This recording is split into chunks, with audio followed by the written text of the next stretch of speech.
Wyoming Territory, 1878.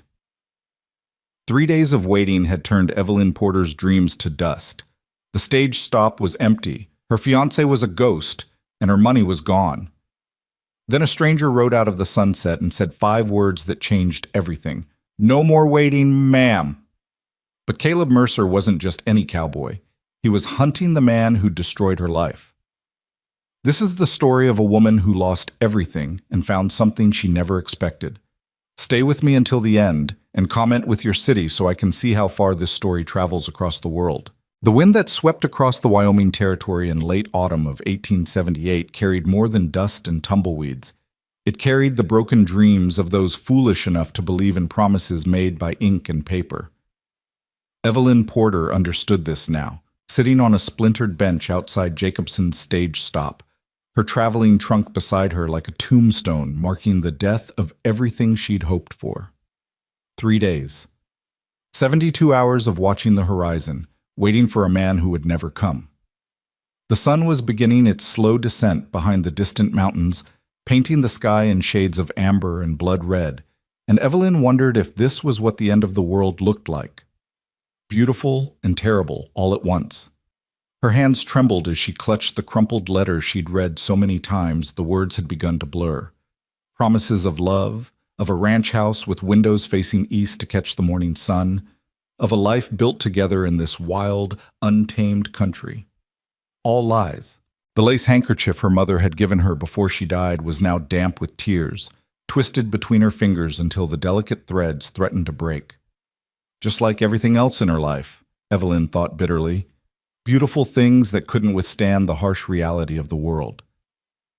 "Ma'am, I hate to be indelicate," came the gravelly voice of Mr. Jacobson, the stage stop proprietor.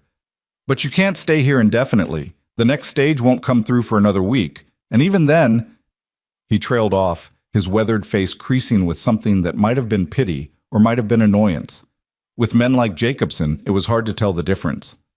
Evelyn forced herself to meet his eyes, though the effort cost her what little pride she had left. "I understand, Mr. Jacobson. I need to think." "Thinking won't put a roof over your head or food in your belly," he said, not unkindly. "And the temperature drops fast once the sun goes down. You don't want to be out here when night falls proper." She knew he was right. The high plains of Wyoming weren't like the tree-lined streets of Philadelphia, where she'd spent her entire life before this disastrous journey west. Here, nature didn't compromise. It didn't care about broken hearts or empty pockets. It simply was, indifferent and absolute. I'll figure something out," she whispered, but the words sounded hollow even to her own ears. Jacobson lingered a moment longer, then shook his head and retreated into the warmth of his establishment, leaving Evelyn alone with her thoughts and the gathering darkness. Through the window, she could see him speaking to his wife, both of them casting glances in her direction. She didn't need to hear their words to know what they were saying. Another foolish Eastern woman lured west by pretty letters and prettier lies. The worst part was they were right. Evelyn had been so careful all her life. After her parents died of fever when she was 19, leaving her with a modest inheritance and a small house in Philadelphia, she'd managed her affairs with prudent attention to detail. She'd invested wisely, lived modestly, and resisted the many suitors who'd come calling with empty pockets and charming smiles. She'd known better than to trust easily. Until Thomas Langford's letters began arriving. The first one had come 18 months ago, forwarded by a mutual acquaintance, a woman from Evelyn's church who'd moved west with her husband. The letter was articulate, thoughtful, and refreshingly honest about the hardships of frontier life. Thomas hadn't promised her easy comfort or instant wealth. He'd spoken of building something together, of patience and partnership. He'd quoted Wordsworth and asked her opinions on everything from agriculture to politics. Over the months that followed, their correspondence had deepened into something that felt real and substantial. He'd sent her a tintype photograph, a handsome man with kind eyes and a strong jaw, standing beside a partially constructed ranch house. He'd described his land, his cattle, his dreams for the future. And slowly, carefully, Evelyn had allowed herself to hope. When he'd proposed marriage through a letter that arrived last spring, she'd said yes. The engagement had been unorthodox by Philadelphia standards. But the West was different, everyone said. People did things differently out here. Love could be built on a foundation of shared values and honest communication, couldn't it? It didn't have to begin with fancy courtships and chaperone dances, or so she'd told herself. The arrangements had taken months. She'd sold her house, converted her inheritance to cash, and booked passage on the Transcontinental Railroad. Thomas had sent detailed instructions. She was to take the train to Cheyenne, then the stage to this remote outpost where he would meet her. From there, they would travel together to his ranch, stopping in the nearest town to be married by a justice of the peace. Simple, practical, perfect. Except Thomas Langford had never appeared. The first day of waiting, Evelyn had been patient. Delays happened in frontier country, weather, livestock emergencies, any number of reasonable explanations. The second day, her patience had frayed into worry. By the third day, worry had curdled into a sick, creeping certainty that something was terribly wrong. She'd sent telegrams to the address he'd given her. No response. She'd asked Mr. Jacobson if he knew of a ranch owned by Thomas Langford anywhere in the territory. The man had scratched his head, consulted with several passing travelers, and come up empty. No one had heard of Thomas Langford. No one knew of his ranch. It was as if the man had never existed. But he had existed enough to convince Evelyn to wire him $500 3 weeks ago, money he'd claimed was needed for urgent repairs to the ranch house before her arrival. Money that would ensure they had a proper home to begin their life together. Money that was now gone, along with her security and her future. Evelyn closed her eyes against the hot sting of fresh tears. She'd been so stupid, so unforgivably naive. Every warning sign had been there. The lack of specific details about his location, the constant excuses for why they couldn't meet in a more populated area, the urgent need for funds. She'd ignored them all because she'd wanted so desperately to believe in the beautiful story his letters had painted. Now she sat at a dusty stage stop in the middle of nowhere, with exactly $47 to her name, no prospects, no family, and no idea what to do next. The temperature was dropping just as Jacobson had warned. Evelyn pulled her traveling cloak tighter around her shoulders, but the wool that had seemed adequate in Philadelphia felt paper-thin against the Wyoming wind. She would have to swallow her pride and ask Jacobson for shelter, maybe offer to work in exchange for room and board until she could figure out her next move. The prospect made her stomach twist with humiliation, but what choice did she have? That's when she heard the hoofbeats. At first she thought it was her imagination, the desperate wishful thinking of a woman who'd spent 3 days watching the horizon for a savior who would never come. But the sound grew steadily louder, rhythmic and purposeful, and when she opened her eyes, she saw him. A lone rider, emerging from the dying light like something out of a dime novel. He sat tall in the saddle, his broad shoulders silhouetted against the amber sky, his horse moving at an easy lope that spoke of miles already traveled and the stamina for miles more. As he drew closer, Evelyn could make out more details. A dark hat pulled low over his eyes, a long duster coat that had seen better days, and something about the way he carried himself that suggested capability and quiet confidence. The rider slowed as he approached the stage stop, and Evelyn felt a flutter of something she couldn't quite name. Hope? Fear? She'd learned not to trust strangers bearing promises, but there was something in this man's bearing that seemed different from the smooth charm of Thomas Langford's letters. He dismounted with the fluid grace of someone who'd spent more time on horseback than on foot, looping his reins over the hitching post with practiced efficiency. Only then did he turn his full attention to Evelyn, and she found herself unable to look away. His face was weathered by sun and wind, lined with experiences she could only guess at, but his eyes, gray as a winter storm, held an unexpected gentleness. He studied her for a long moment, taking in her tear-stained face, her expensive but now dusty traveling clothes, the trunk that represented everything she owned in the world. Then he spoke, his voice low and steady, carrying a hint of something that might have been Texas or Kansas or some other place where the land shaped men into something harder than the East could understand. "No more waiting, ma'am," he said, and those 4 simple words hit Evelyn like a physical blow. "You've been lied to." She couldn't speak. Her throat had closed around a sob that was part relief and part despair. How did this stranger know? How could he possibly understand the depth of her humiliation and loss? He took a step closer, and she noticed the badge partially concealed beneath his coat, a silver shield that caught the fading light. Not just a cowboy, then. Something more official. Something that might mean salvation or might mean more trouble than she was already in. "My name is Caleb Mercer," he continued, his tone remaining gentle despite the weight of what he was saying. "I'm a Pinkerton agent, and I've been tracking a confidence man who goes by several names. One of them is Thomas Langford." The world seemed to tilt sideways. Evelyn gripped the edge of the bench, her knuckles white against the weathered wood. You know him?"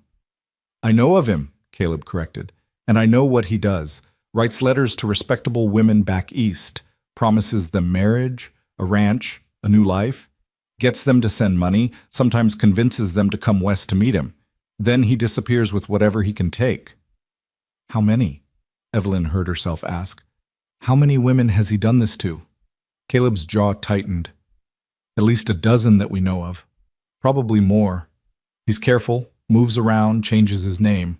But he makes mistakes, and he's been leaving a trail I've been following for the better part of a year." "Why?"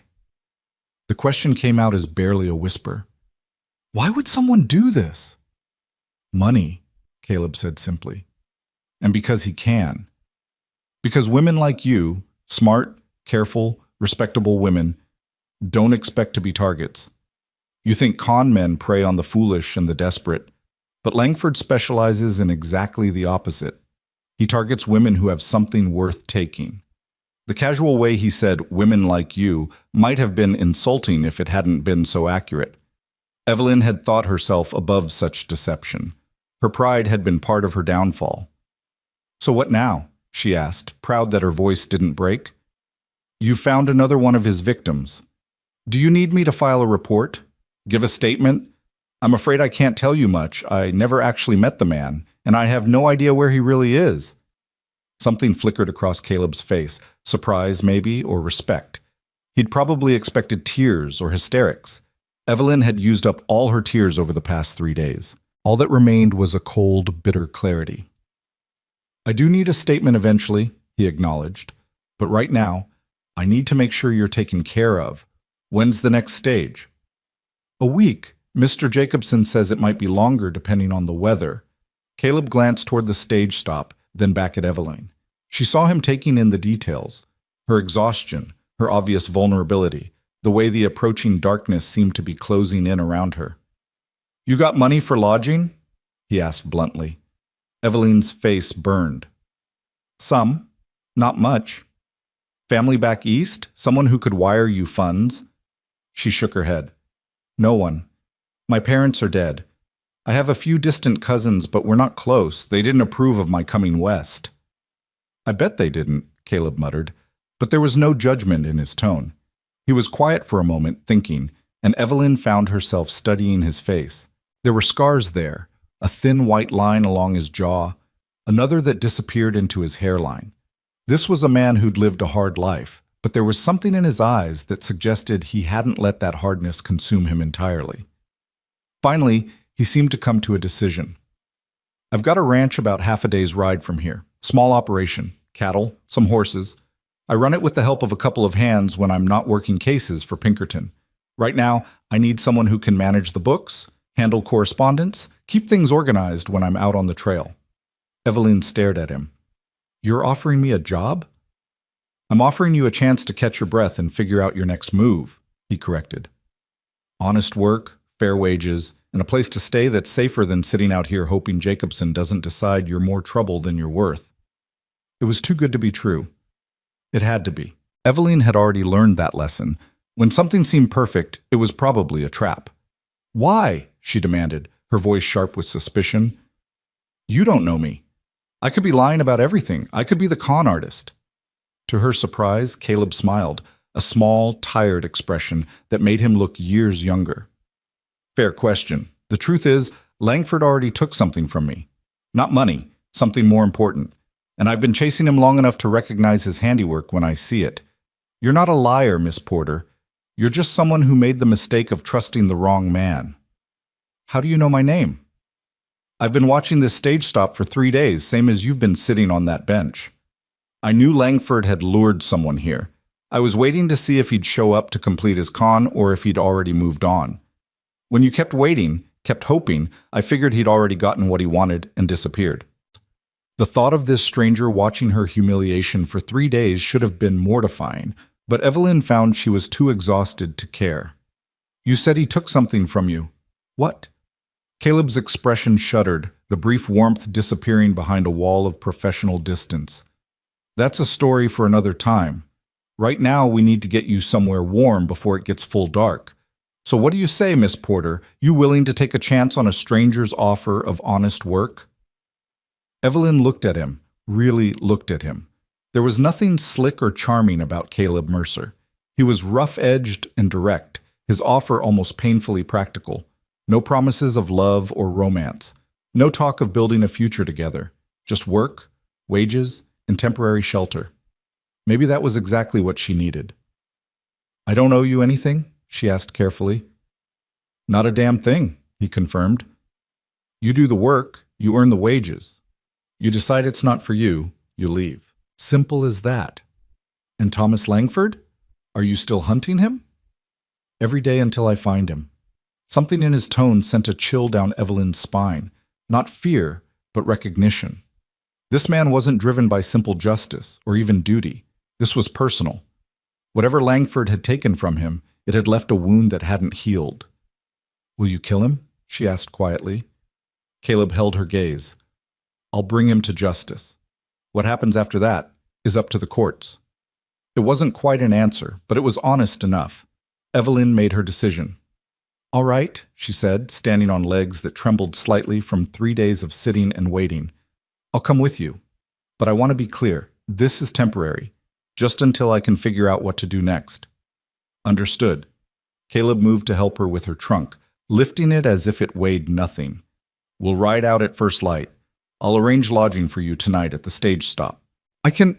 Evelyn started to protest, pride flaring up despite everything.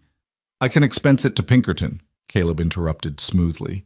You're a witness in an active investigation. The agency pays for witness protection. It was probably a lie, but it was a kind one, and Evelyn found she didn't have the strength to argue. Instead, she followed him into the stage stop, where he spoke quietly with Jacobson and arranged for a room. The proprietor's attitude changed dramatically when he saw the Pinkerton badge. Suddenly, he was all cooperation and concern, as if he hadn't been ready to turn Evelyn out into the cold 20 minutes earlier. Money changed on the counter, and then Evelyn was being shown to a small but clean room at the back of the building. It smelled of lye soap and old wood, but the bed had actual sheets and there was a pitcher of water for washing. Luxury, under the circumstances. I'll be bunking in the common room, Caleb said from the doorway. We'll leave at dawn, pack light. It's a long ride. Evelyn nodded, suddenly unable to speak past the lump in her throat. This strange man had shown her more practical kindness in half an hour than Thomas Langford had in 18 months of beautiful letters. Caleb turned to leave, then paused. Miss Porter? I'm sorry this happened to you. I know that doesn't fix anything, but I am sorry. Then he was gone, leaving Evelyn alone with her thoughts and the growing realization that her life had just taken another dramatic turn. She should have been terrified. She was about to ride off into the wilderness with a man she'd just met, based on nothing but his word and a badge that could have been stolen or forged for all she knew. But somehow, she wasn't afraid. Maybe it was exhaustion. Maybe it was the simple fact that she had nothing left to lose. Or maybe it was something in Caleb Mercer's storm-gray eyes that spoke of honor and hard-earned integrity. Whatever it was, Evelyn Porter fell asleep that night without crying for the first time in 3 days, and dreamed not of the future she'd lost, but of the uncertain one that lay ahead. Dawn came cold and clear, the sky shifting from black to gray to pale gold as Evelyn dressed in her most practical traveling clothes. She'd spent the previous evening sorting through her trunk, separating what she truly needed from the frivolous luxuries she'd packed for a life that would never happen. The fancy dresses, the good china her mother had left her, the silver brush set, all of it seemed absurd now, artifacts from a person she'd stopped being the moment Thomas Langford's deception became clear. She kept the sturdy skirts, the warm shawls, and the leather-bound journal where she'd carefully copied all of Langford's letters. Evidence, Caleb had called it, though Evelyn suspected it was more than that for her. A reminder, perhaps, of how easily she'd been fooled. A cautionary tale written in her own hand. Caleb was waiting in the common room when she emerged, a cup of coffee in his hands and her trunk already loaded on a pack horse he hadn't had the night before. He'd arranged everything while she slept, including what looked like a breakfast of biscuits and bacon wrapped in cloth. "How do you feel about riding?" he asked without preamble. Evelyn blinked. "I've ridden before.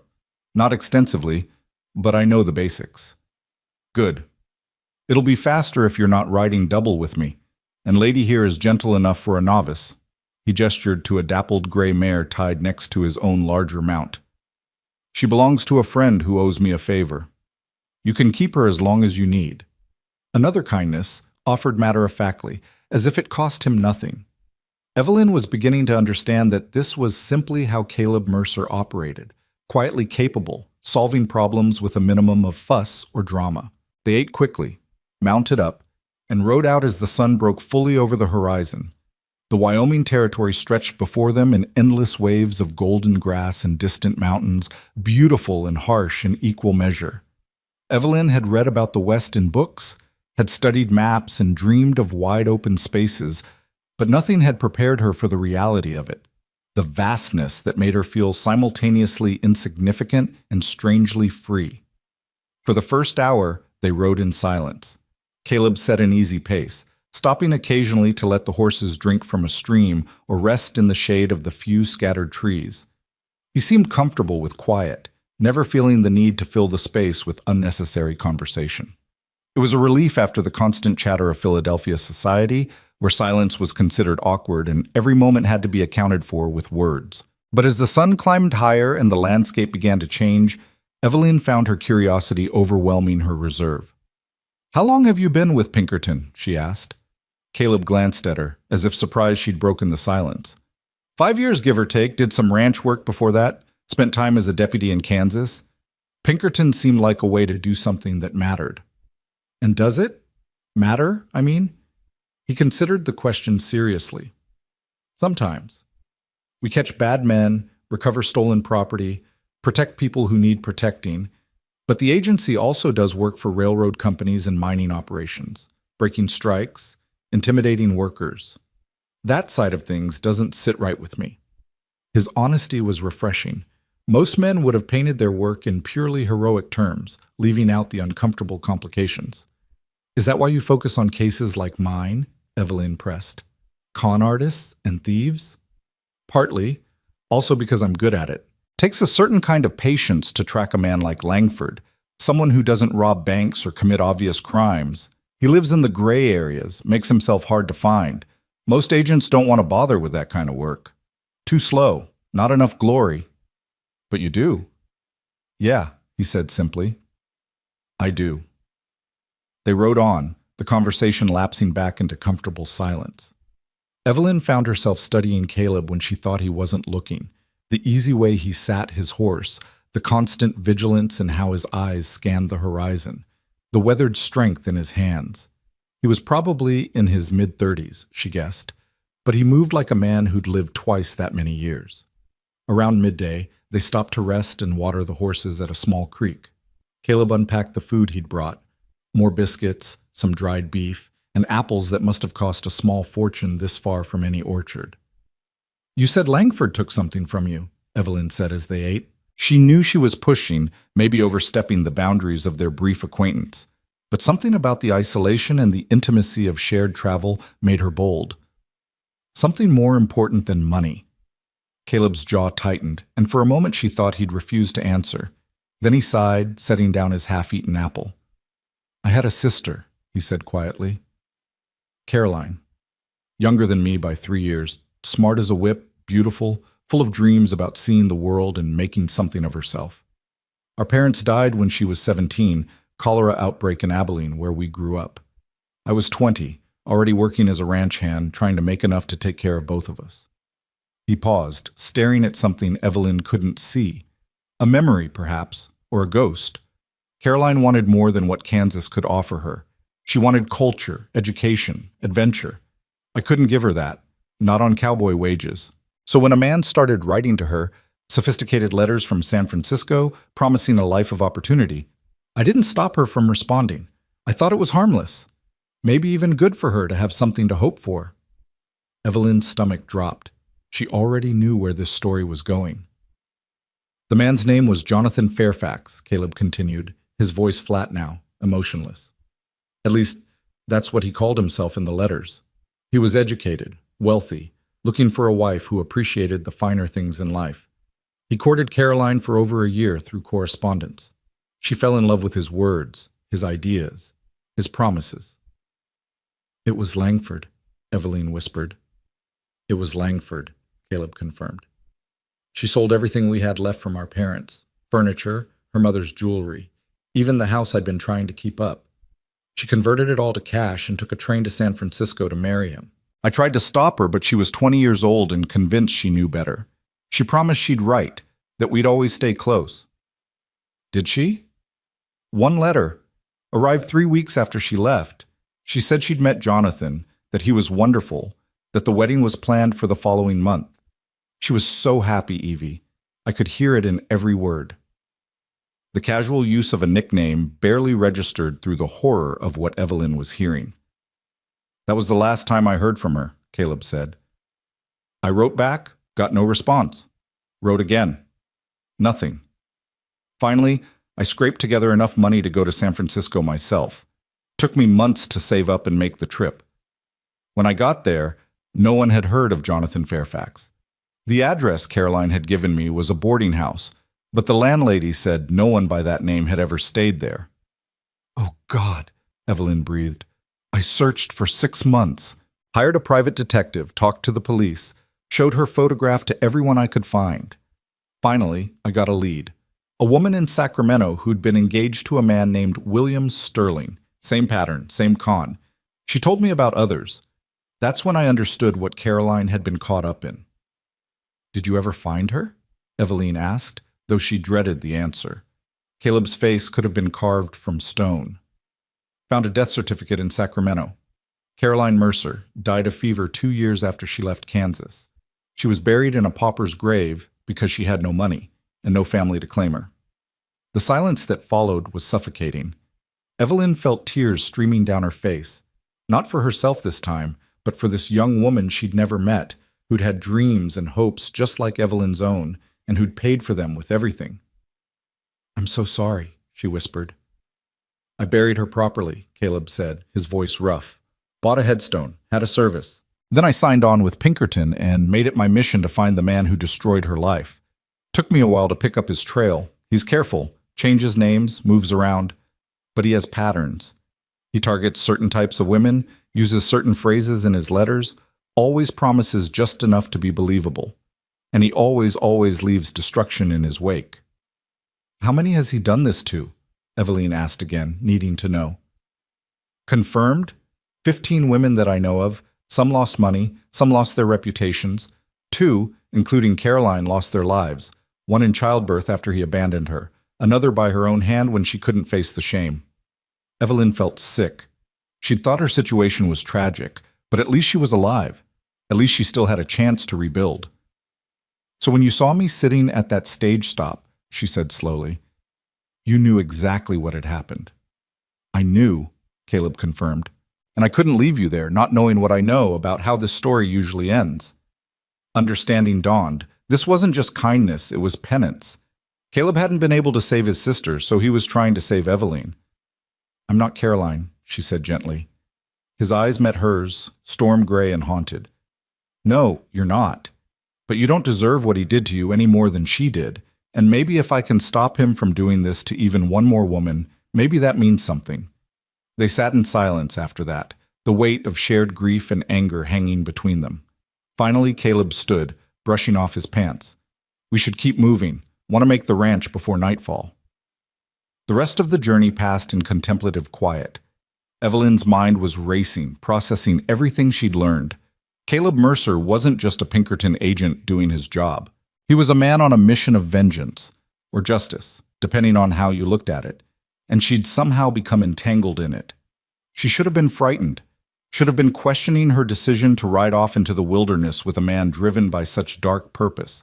But instead she felt an unexpected sense of solidarity. They'd both been damaged by Thomas Langford, both lost things that couldn't be recovered. In a strange way, that made them allies. As the sun began its descent toward the western mountains, they crested a rise and Caleb pointed ahead. There, that's home. Evelyn followed his gesture and saw a valley spreading below them, green with late-season grass and crossed by a silver thread of river. At the valley's center stood a small ranch, house, barn, and several outbuildings arranged in neat efficiency. Smoke rose from the chimney, a welcoming sign of warmth and life. "It's beautiful," she said, and meant it. "It's functional," Caleb corrected, but there was pride in his voice. "Built most of it myself between cases. The hands keep things running when I'm gone." As they rode down into the valley, Evelyn caught sight of cattle grazing in the distance and horses in a corral near the barn. Two men emerged from the barn as they approached, one older with gray in his beard, the other younger, but with the same weathered look of someone who'd spent his life outdoors. "Boss," the younger one called out, "didn't expect you back so soon."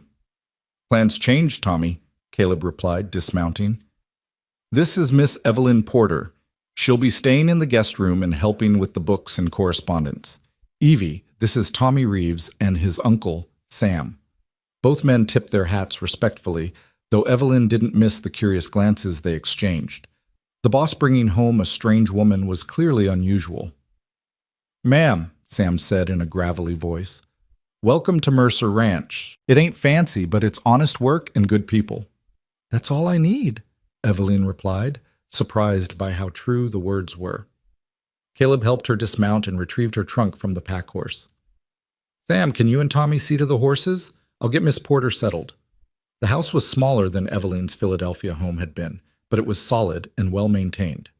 The main room served as both kitchen and living area, with a large stone fireplace dominating one wall. A door led to what was clearly Caleb's bedroom, and a ladder climbed to a loft where Sam and Tommy likely slept. Another door opened onto a small room with a narrow bed, a washstand, and a window that looked out over the valley. "It's not much," Caleb said, setting her trunk at the foot of the bed. "But it's private and secure." "It's perfect," Evelyn said honestly. After 3 days on a bench at a stage stop and the prospect of homelessness, the simple room felt like paradise. Caleb nodded, looking uncomfortable with her gratitude. "I'll let you settle in. Sam usually makes dinner around sundown. Nothing fancy, stew and biscuits mostly, but it's filling. You're welcome to join us or take a plate in here if you'd prefer." "I'll join you," Evelyn said firmly. "If I'm going to be working here, I should get to know everyone." Something like approval flickered in Caleb's eyes. "All right then. I'll be outside if you need anything." After he left, Evelyn sat on the edge of the bed and looked around her new home. Temporary home, she reminded herself. This was just a pause, a chance to catch her breath and figure out her next move. She wasn't going to make the mistake of putting down roots again, not after what had happened with Thomas.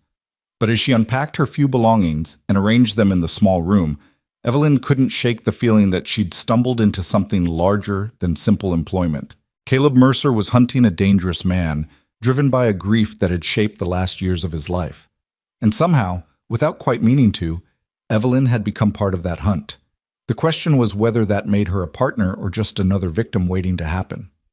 Outside her window, the sun was setting over the Wyoming mountains, painting the sky in shades of fire and gold. Tomorrow, she thought, she would start her new work. She would prove herself useful, earn her keep, and begin the slow process of rebuilding her shattered life. But tonight, for the first time since Thomas Langford's betrayal, Evelyn Porter felt something that might have been hope stirring in her chest. It was fragile and uncertain, as likely to break as to grow, but it was there. And for now, that was enough. Dinner that first night was an education in frontier life.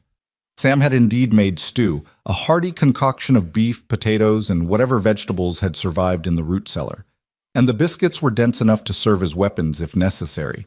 But the food was hot and plentiful, and the conversation around the rough-hewn table was surprisingly easy. "So, Miss Porter," Tommy said, spooning up his third helping of stew, "the boss says you'll be helping with the books. You got experience with that kind of work?" Evelyn nodded, grateful for a question she could answer with confidence. I managed my own household accounts in Philadelphia for several years. I'm familiar with ledgers, correspondence, and basic bookkeeping practices. Sam grunted approvingly. Good. Caleb here is decent with numbers but hates the paperwork side of things. Always behind on filing reports with the Cattlemen's Association, responding to buyers, that sort of thing. Drives me crazy trying to keep track of everything. I'm a rancher, not a clerk, Caleb protested mildly, but there was no real heat in it. I prefer working with my hands. You prefer avoiding anything that requires sitting still for more than 5 minutes, Sam countered, and Tommy laughed. The easy banter between the three men spoke of long familiarity and mutual respect. This wasn't just employer and employees, this was something closer to family. Evelyn felt a pang of envy. She'd had no one like this in Philadelphia, no one who knew her well enough to tease her or challenge her comfortably. How long have you worked here? She asked Sam. Since Caleb bought the place 4 years back, the older man replied. I'd been working a spread up north that got sold off. Caleb offered me a job, a place to stay, and the chance to bring my nephew along when his parents passed. Been here ever since. And you don't mind him being gone so often? With the Pinkerton work? Sam shrugged. It's his calling. Man's got to follow what drives him, even if it means the rest of us pick up the slack. Besides, the ranch mostly runs itself as long as you know what you're doing. We manage. Sam's being modest, Caleb interjected. He could run this place blindfolded. I'm just the name on the deed. After dinner, Sam and Tommy excused themselves to the bunkhouse. Apparently the loft was reserved for when weather made the short walk impossible, leaving Evelyn and Caleb alone in the main room. The fire crackled in the hearth, casting dancing shadows on the walls, and the silence that fell between them was weighted with unspoken questions. Caleb poured 2 cups of coffee and handed one to Evelyn. I should show you where everything is tomorrow. The office is in the barn, not fancy, but it's quiet and has a decent desk. All the ledgers and correspondence files are there. What exactly needs to be done? Evelyn asked, wrapping her hands around the warm cup. Everything, Caleb admitted with a wry smile. I've been letting things pile up for months. There are bills that need to be paid, letters from buyers that need responses, inventory that needs to be recorded. The ranch is profitable, but my organizational skills leave something to be desired. And the Pinkerton work? Do you keep separate records for that? His expression shuddered slightly. Agency business stays separate. But yes, I have files related to active cases. You don't need to worry about those. Evelyn heard the unspoken boundary in his words. She could help with the ranch, but the hunt for Thomas Langford was Caleb's private war. That should have reassured her. She'd had enough of that particular nightmare. But instead, she felt oddly excluded. I want to help, she said quietly. With finding him, I mean. Langford. Caleb's eyes snapped to hers, sharp and assessing. Why? Because he destroyed my life. Because he destroyed your sister's life and who knows how many others. Because someone needs to stop him, and I have information that might be useful. You have letters, Caleb corrected, which I appreciate, and which will be evidence when we catch him. But tracking him down? That's dangerous work, Evie. It's not something I'm willing to involve you in. The nickname again, used so casually, it was clear he didn't even realize he'd said it. Evelyn filed that observation away for later consideration. I'm already involved, she pointed out. The moment I responded to his first letter, I became part of this. And I'd rather be involved actively than sitting on the sidelines waiting for someone else to deliver justice. Caleb was quiet for a long moment, studying her face in the firelight. Whatever he saw there must have satisfied some test, because he finally nodded. All right, but we do this my way. You share what you know, I investigate, and you stay somewhere safe while I do the dangerous parts. Agreed? It wasn't everything Evelyn wanted, but it was a start. Agreed. Good. Then tomorrow, after I show you the ranch accounts, you can tell me everything you remember about your correspondence with Langford. Every detail, no matter how small. Sometimes the things that seem insignificant are exactly what we need. They finished their coffee in companionable silence, and then Evelyn excused herself to her room. It had been the longest day of her life, or at least it felt that way, and exhaustion was pulling at her bones. But as she lay in the narrow bed, listening to the unfamiliar sounds of the ranch at night, sleep eluded her. Her mind kept circling back to Caleb's story about his sister. Caroline had been so young, so full of dreams, and Langford had used those dreams to destroy her. How many other Carolines were there? How many other women had trusted the wrong words written in the wrong hand? And more troubling, what would happen when Caleb finally caught up with Thomas Langford? He'd said he would bring the con man to justice, that it would be up to the courts, but Evelyn had seen the look in his eyes when he talked about his sister. That wasn't the expression of a man who trusted the legal system to deliver adequate vengeance. She must have eventually dozed off, because she woke to sunlight streaming through her window and the sound of voices outside. Dressing quickly in a practical skirt and shirtwaist, Evelyn emerged to find the main room empty but a plate of biscuits and bacon keeping warm near the fire. A note in bold handwriting read, "Help yourself. Meet me at the barn when you're ready." See, the barn was larger than it had appeared from a distance, divided into sections for horses, equipment, and storage. Caleb was in what he had called the office, a corner space partitioned off with rough lumber, containing a desk buried under papers, several filing cabinets, and a bookshelf sagging under the weight of ledgers and manuals. "Good morning," he said, looking up from a letter he'd been frowning at. "Sleep well?" "Well enough," Evelyn lied. "Is that the correspondence you mentioned?" Caleb gestured helplessly at the chaos surrounding them. "This is about 3 months' worth. I kept meaning to deal with it, but then I'd get called away on a case, and it became overwhelming," Evelyn finished. She surveyed the disaster with a critical eye, her fingers already itching to impose order on the chaos. "Do you have a system at all? Any way you've been organizing things?" "Chronologically?" Caleb offered weakly. "More or less?" Evelyn couldn't help but smile. "Well, that's a start. All right, here's what we're going to do. You're going to explain to me how the ranch operates, what you buy, what you sell, who your regular contacts are. Then you're going to leave me alone for a few hours while I create an actual organizational system." Relief flooded Caleb's face. "You're sure? It's a lot of work." "I'm sure. I need something to focus on, and apparently you desperately need someone who understands how filing works." For the next hour, Caleb walked her through the basics of ranch management. The operation was simpler than Evelyn had expected. They ran about 200 head of cattle, sold beef to markets in Cheyenne and Denver, and broke horses for sale to the cavalry and private buyers. The profit margins were thin but steady, assuming you didn't mind hard work and uncertainty. "The biggest challenge is weather," Caleb explained. "A bad winter can kill off half your herd if you're not prepared. A drought can destroy your grazing land. You're always gambling against nature out here."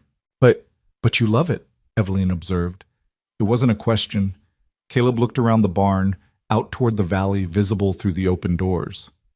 "Yeah," he admitted. "I do. There's something honest about ranching. You work hard. The land rewards you. You make stupid decisions, it punishes you. No politics, no games, just cause and effect." "Unlike tracking con men," Evelyn said. "Unlike tracking con men," he agreed. "That's all games and politics, and trying to think 3 steps ahead of someone who's always thinking 4 steps ahead of you." He left her after that, heading out to help Sam and Tommy with fence repairs. Evelyn rolled up her sleeves, literally, and dove into the paperwork with the focused intensity of someone who desperately needed a problem she could actually solve. The first task was sorting everything into categories: correspondence from buyers, bills from suppliers, reports from the Cattlemen's Association, personal letters, and miscellaneous documents. Once she had basic categories, she could start prioritizing what needed immediate attention versus what could wait.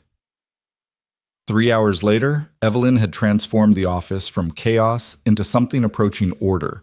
Bills were stacked by due date, correspondence was organized by sender, and she'd created a master list of everything that required a response. The ledgers would take longer. She'd need to reconcile accounts and update entries, but at least she now understood the scope of the work. She was deep in the middle of drafting a response to a cattle buyer in Denver when Caleb returned, bringing with him the smell of honest sweat and sunshine. "I brought lunch," he said, holding up a wrapped bundle. "Figured you'd forget to eat if I didn't." He was right, though Evelyn wouldn't have admitted it. They ate together in the office, and she walked him through what she'd accomplished that morning. His expression shifted from impressed to slightly embarrassed as he realized Just how behind he'd let things get. "I should have hired someone months ago," he muttered. "Well, you have someone now," Eveline pointed out. "Temporarily, at least." Caleb's eyes met hers, something unreadable passing behind them. "Right. Temporarily." After lunch, Evelyn steered the conversation to what she'd been thinking about all morning. "You said you wanted me to tell you everything I remembered about Langford's letters. Should we do that now?" Caleb hesitated, then nodded. He pulled a notebook from one of the desk drawers. Not the ranch ledgers, but something more personal, and flipped to a blank page. "Start from the beginning," he said. "When did you receive the first letter?" Eveline closed her eyes, thinking back. 18 months ago, March of last year. It came through a woman named Mrs. Helen Bradshaw. She'd been in my church group in Philadelphia before she moved west with her husband. She said she'd met a rancher who was looking for correspondence with an educated woman back east, someone who shared his interests in literature and current affairs. "Did you ever verify that Mrs. Bradshaw actually knew him?" The question made Evelyn pause. No. I assumed she did. Why would she lie?" "She might not have been lying," Caleb said carefully. "Langford often uses intermediaries, people who genuinely believe they're helping a lonely friend find companionship.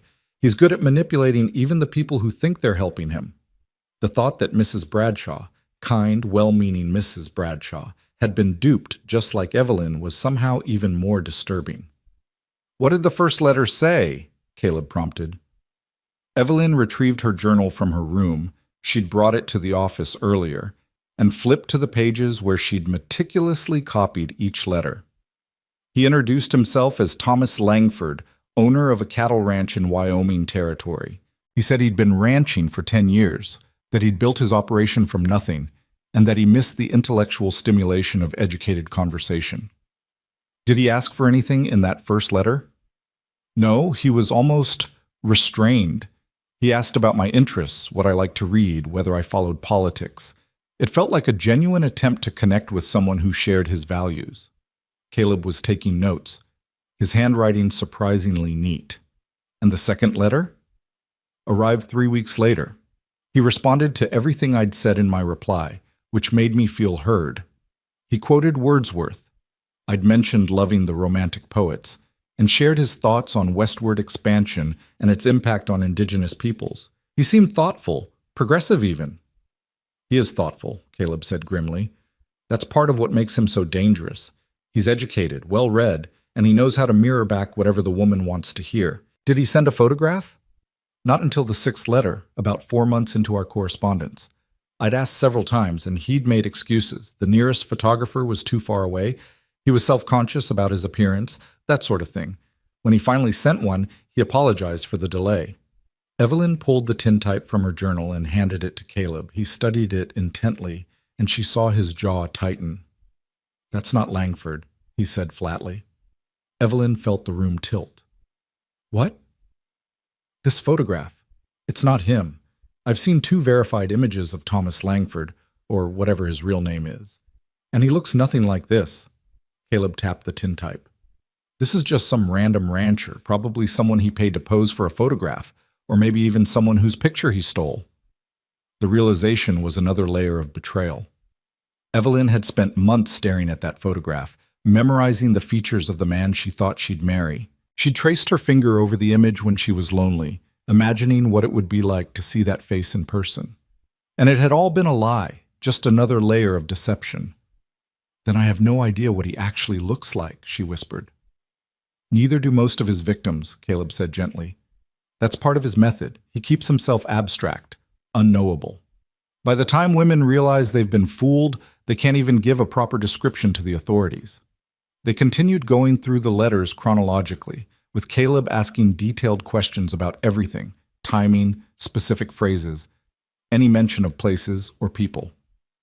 Evelyn found herself reliving the entire courtship, seeing the manipulation she'd been blind to the first time through. The turning point had come after about a year of correspondence. Langford had mentioned needing to make repairs to the ranch house before winter, improvements that would make it suitable for a wife. The costs were higher than expected, and he was worried about cash flow. He hadn't asked for money, not directly, but the implication was clear. "I offered, Evelyn admitted, shame burning her cheeks. He protested at first, said he couldn't possibly accept. But I insisted. I had the money from selling my parents' house, and what was I saving it for if not to build a future with the man I loved? How much did you send? Caleb asked quietly. $500. It was about a third of my total savings. Evelyn laughed bitterly. I thought I was being prudent, not sending everything at once. I actually congratulated myself on being cautious. And after you sent the money? His letters became more frequent, more affectionate. He started talking about marriage, about me coming west. He said the house was almost ready, that he couldn't wait to show me everything he'd built. He proposed in a letter that arrived last spring, quoted Elizabeth Barrett Browning, and called me his anchor in a chaotic world. Caleb's expression was carefully neutral, but Evelyn could see the tension in his shoulders. How long between the proposal and your journey west? 6 months. I had to sell my house, arrange my affairs, work up the courage to actually do it. He was patient, said he understood I was giving up everything I knew. Every letter reassured me I was making the right choice. And then he told you to come to Jacobson's stage stop. Yes. He was very specific about the timing, the route I should take. He said it was the closest stop to his ranch, that he'd meet me there, and we'd travel together to the property. We'd stop in a nearby town to be married by a justice of the peace, then continue to the ranch. Evelyn's voice broke slightly.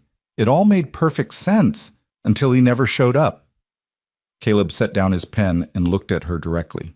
Evie, I need you to understand something. Nothing you did was foolish or wrong. Langford is a professional predator. He's been doing this for at least a decade that we know of, probably longer. He's refined his techniques to the point where even smart, careful women get caught in his web. You're not to blame for this. But I should have seen the signs, Evelyn protested. The vagueness about his location, the excuses about why we couldn't meet in person, the request for money, all perfectly reasonable when framed the way he framed them, Caleb interrupted. That's his genius, if you can call it that. He makes the unreasonable seem reasonable. He gives you just enough detail to satisfy your concerns while keeping himself untraceable. And he uses your own virtues, your kindness, your willingness to trust, your desire to build something meaningful, against you. Evelyn wanted to believe him, but the weight of her mistakes still pressed heavy on her chest. What happens now? You have all this information. Does it help you find him? Caleb flipped through his notes. It confirms patterns I've already identified, which is useful. The timeline matches what he's done with other victims, about 18 months of correspondence before escalating to requests for money and invitations west. The intermediary introduction is also typical. He rarely initiates contact directly. So we're no closer to actually catching him? I didn't say that. Caleb stood and went to one of the filing cabinets, pulling out a thick folder. I've been mapping his movements based on where letters were postmarked and where victims were told to meet him. He stays mostly in the mountain territories, Wyoming, Colorado, Montana. He avoids cities where Pinkerton has a strong presence, and he tends to work in cycles.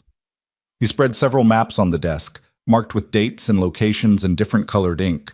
Evelyn leaned forward, trying to make sense of the pattern. Each color represents a different victim, Caleb explained. Red is my sister, Caroline. Blue is a woman named Martha Hennessy in Denver. Green is Sarah Wycliffe from St. Louis, and so on. See how they cluster? Evelyn did see. The marks formed rough circles radiating out from certain points, stage stops, small towns, places where someone could receive mail without attracting too much attention. He has bases of operation, she realized, places he returns to between cons. Exactly. And right now, based on the timing of your arrival at Jacobson's stage stop and the pattern of his previous activity, I think he's somewhere in this region. Caleb circled an area of the map that included several small settlements north and west of Cheyenne. How do you know he hasn't already moved on? If he got my money 3 weeks ago, because he's greedy, Caleb said flatly, and patient. He doesn't just run one con at a time. He usually has 3 or 4 women on the hook simultaneously, at different stages of the process. You were probably his most advanced mark, ready to be harvested. But there are others still in the cultivation phase, women he's been writing to for months who aren't ready to send money yet.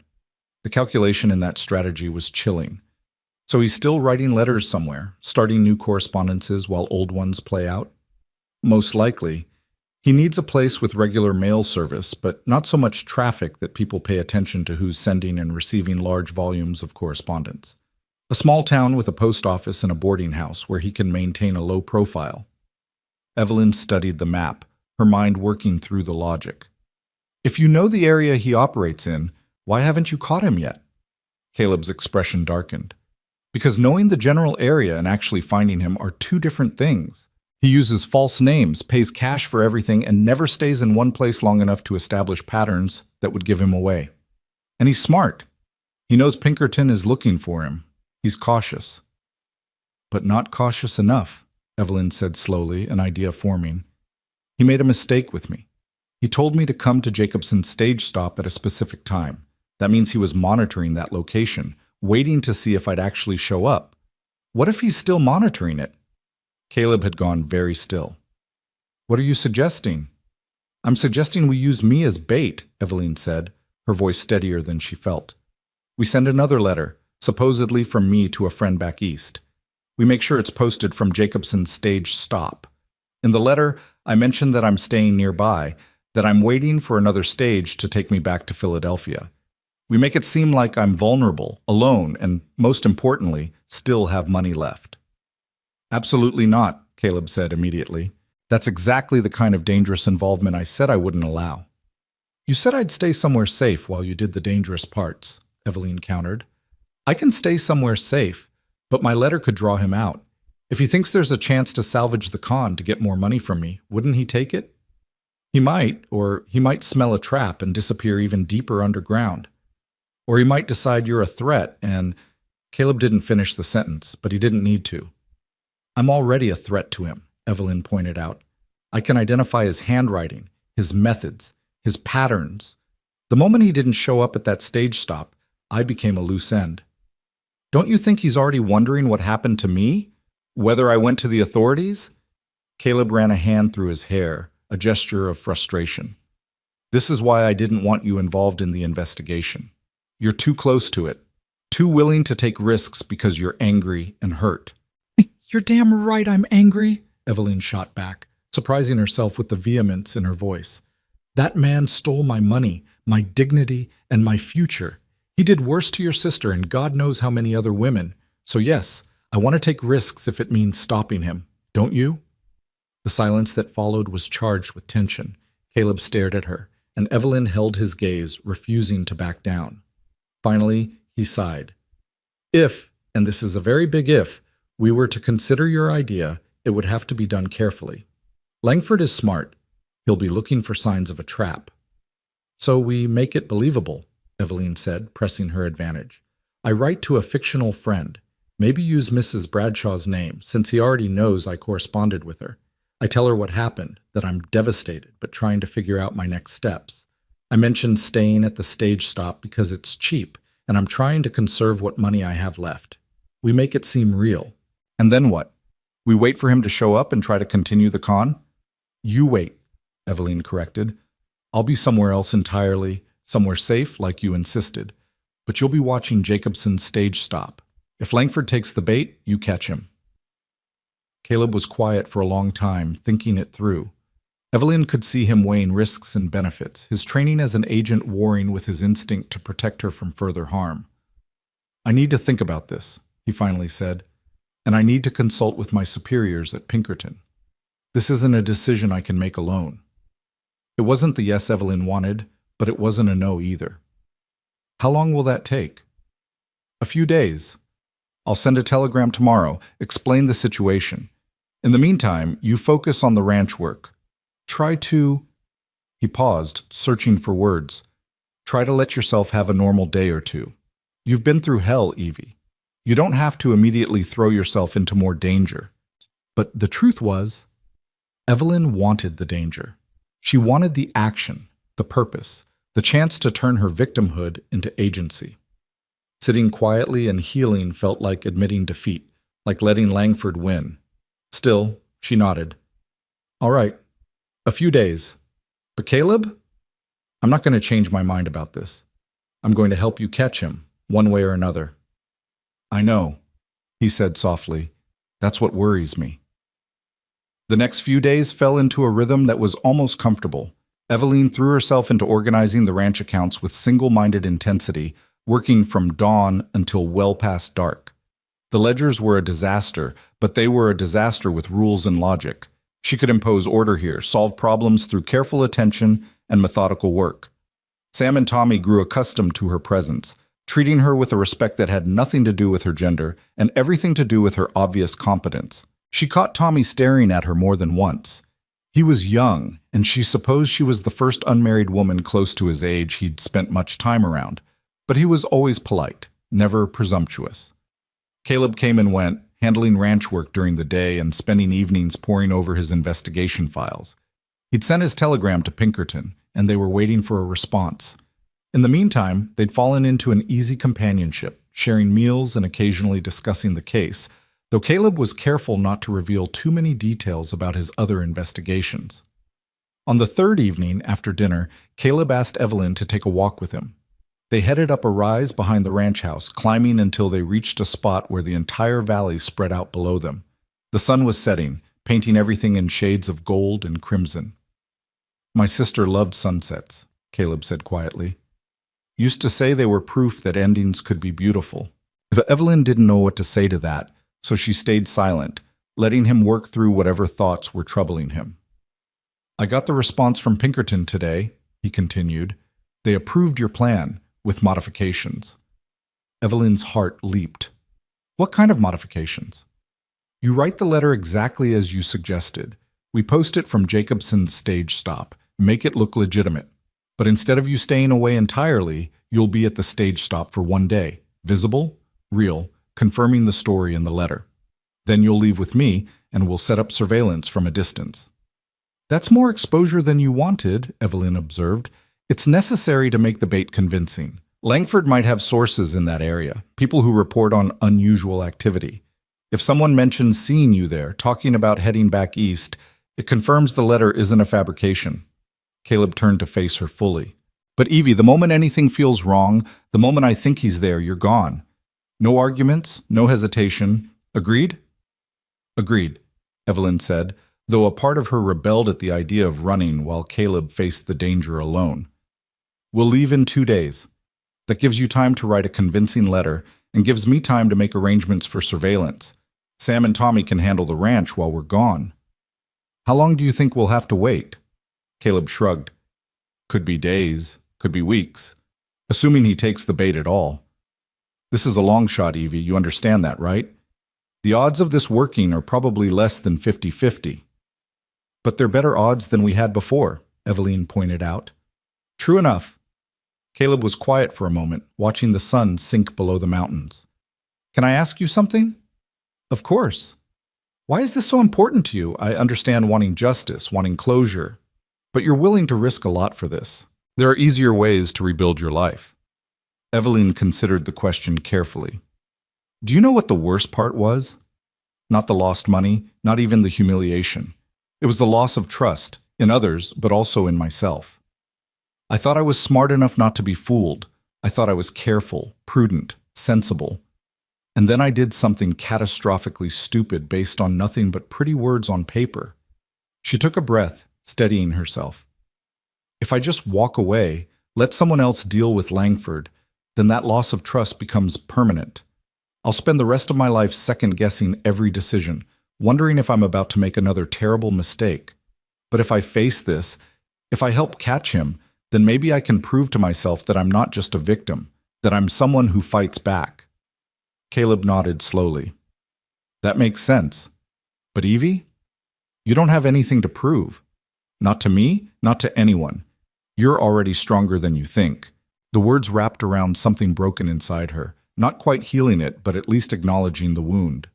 "Thank you," she whispered. They stood together in the gathering darkness, two damaged people finding unexpected kinship and shared purpose.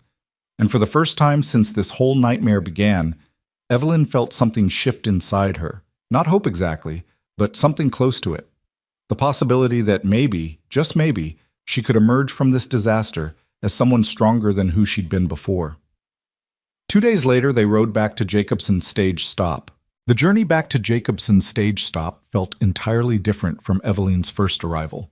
Then, she'd been full of nervous anticipation, her heart caught between hope and anxiety about meeting the man she believed she'd marry.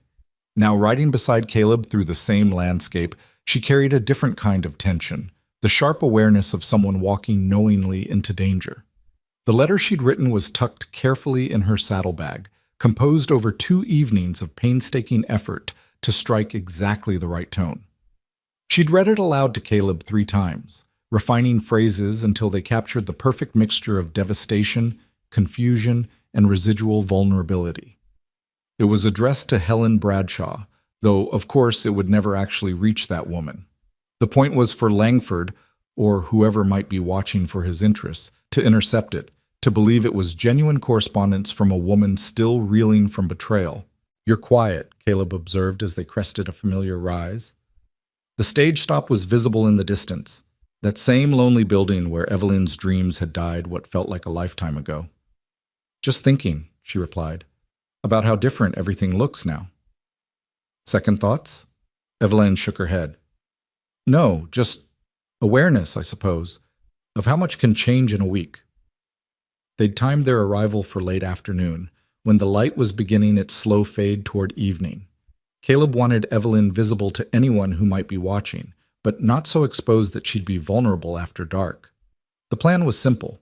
She'd spend a few hours at the stage stop, making sure Mr. Jacobson and anyone else around saw her, heard her story about waiting for the next stage east. She'd post her letter, take a meal, perhaps sit on that same bench where Caleb had found her. Then, as darkness fell, she'd leave with him, and they'd establish their surveillance position in the hills overlooking the stop. Mr. Jacobson looked surprised to see her when they entered. "Miss Porter, I didn't expect— that is, I thought you'd moved on." "I had," Evelyn said, letting exhaustion color her voice. It wasn't difficult. She was tired, though not for the reasons Jacobson would assume. "I've been staying with a family north of here, working to earn passage money back to Philadelphia. Mr. Mercer was kind enough to escort me back here to wait for the next stage." Jacobson's gaze shifted to Caleb with new understanding. The Pinkerton agent had clearly made an impression during their last visit. "That's decent of you, Mercer. When's the next stage through, Miss Porter?" 4 days, I believe," Evelyn replied, consulting a schedule she'd memorized. "I was hoping I might stay here while I wait. I can pay for room and board this time." Of course," Jacobson said, his manner considerably warmer now that money was involved. "Same room as before?" "That would be fine. Thank you." While Jacobson prepared her room, Evelyn approached the small postal station in the corner of the building. A weathered man with ink-stained fingers looked up from sorting mail. "Help you, miss?" "I need to post a letter," Evelyn said, pulling the envelope from her bag. "To Philadelphia. What's the fastest way?" "Regular post takes about 2 weeks," the clerk said. "You can pay extra for express delivery. Cuts it down to 10 days or so." "Regular post is fine," Evelyn replied, handing over the letter along with the required coins. "I'm not in any hurry now." She watched as he stamped the envelope and added it to a pile of outgoing mail. The trap was set. Now they just had to wait and see if anyone would take the bait. Caleb stayed close, but not too close, maintaining the fiction that he was simply an acquaintance helping her through a difficult situation. He took a room for himself, then disappeared outside to tend to the horses. Evelyn knew he was actually surveying the area, identifying potential surveillance positions and escape routes. The man was nothing if not thorough. As evening approached, Evelyn forced herself to sit on that bench outside the stage stop, the one where she'd spent 3 miserable days waiting for a man who would never come. It felt like pressing on a bruise, deliberately invoking pain to test if the wound had healed. The answer, she discovered, was complicated. Yes, it hurt. But the hurt was different now. Less raw grief and more cold anger. She sat there for perhaps an hour, watching the sunset paint the sky in familiar colors.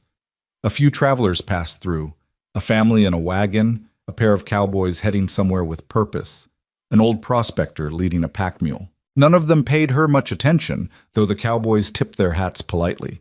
Just another woman waiting at a stage stop, nothing remarkable about that. When full darkness finally fell, Caleb emerged from the building and approached her with studied casualness.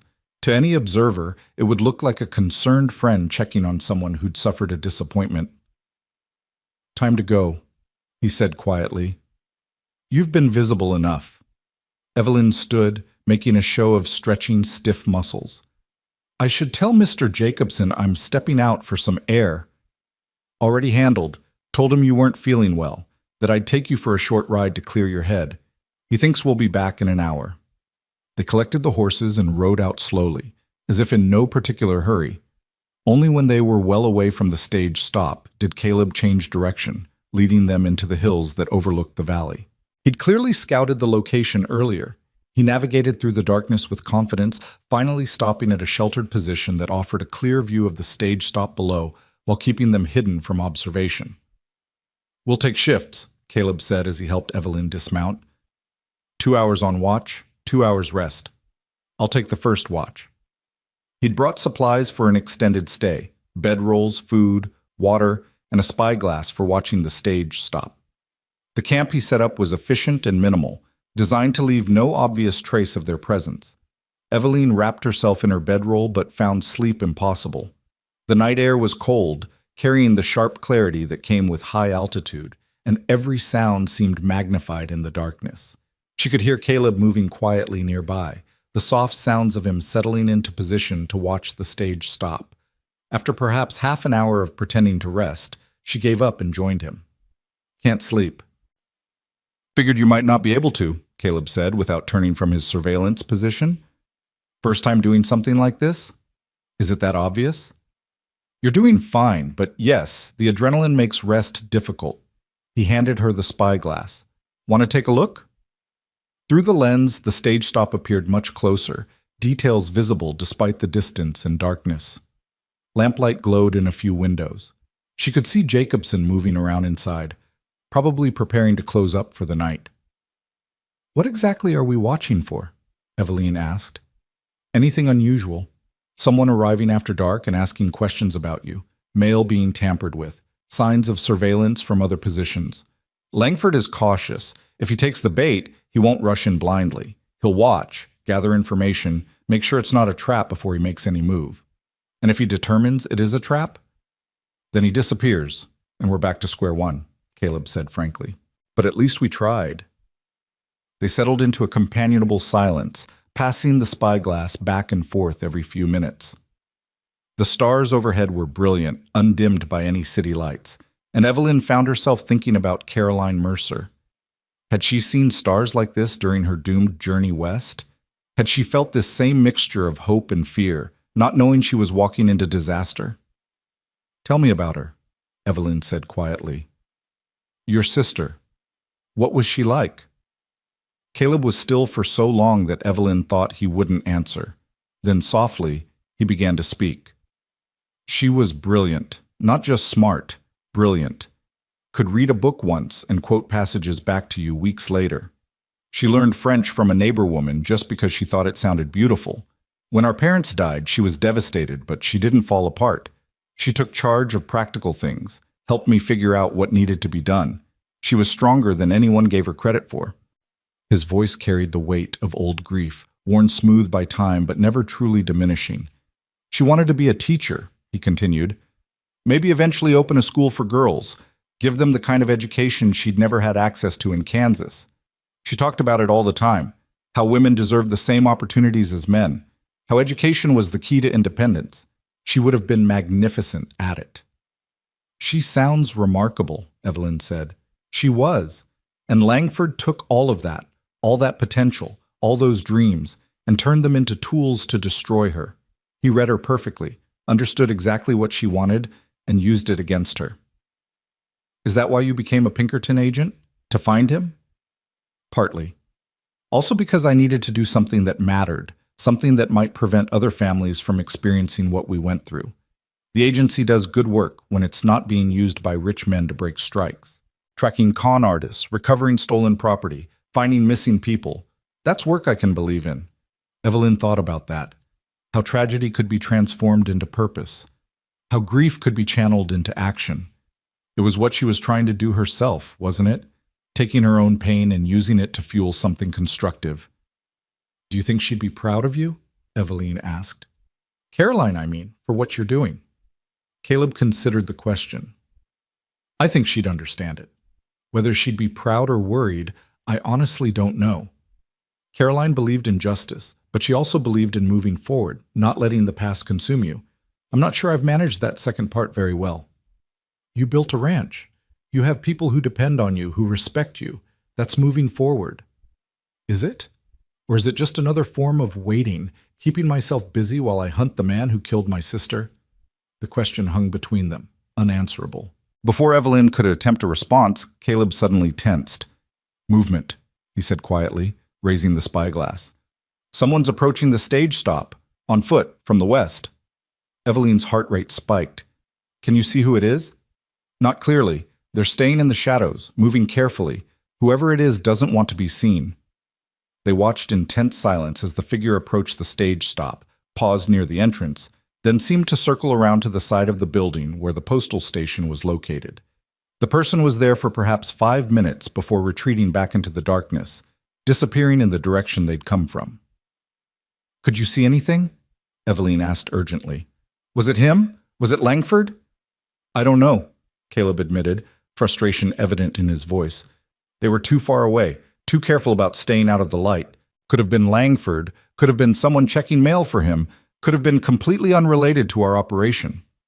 But the timing is suspicious, I agree, but not conclusive. Caleb lowered the spyglass and turned to look at her. This is the hard part of surveillance work. Waiting, watching, never being quite certain if what you're seeing matters, or if it's just coincidence. So what do? We keep watching. If that was Langford or his agent, they got a look at the outgoing mail. They know your letter exists, heading back east.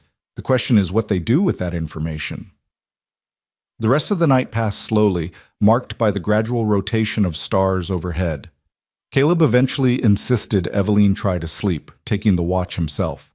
She managed a few restless hours, waking to find him still alert, still watching, his profile sharp against the pre-dawn gray. Anything else? She asked, sitting up and rubbing sleep from her eyes.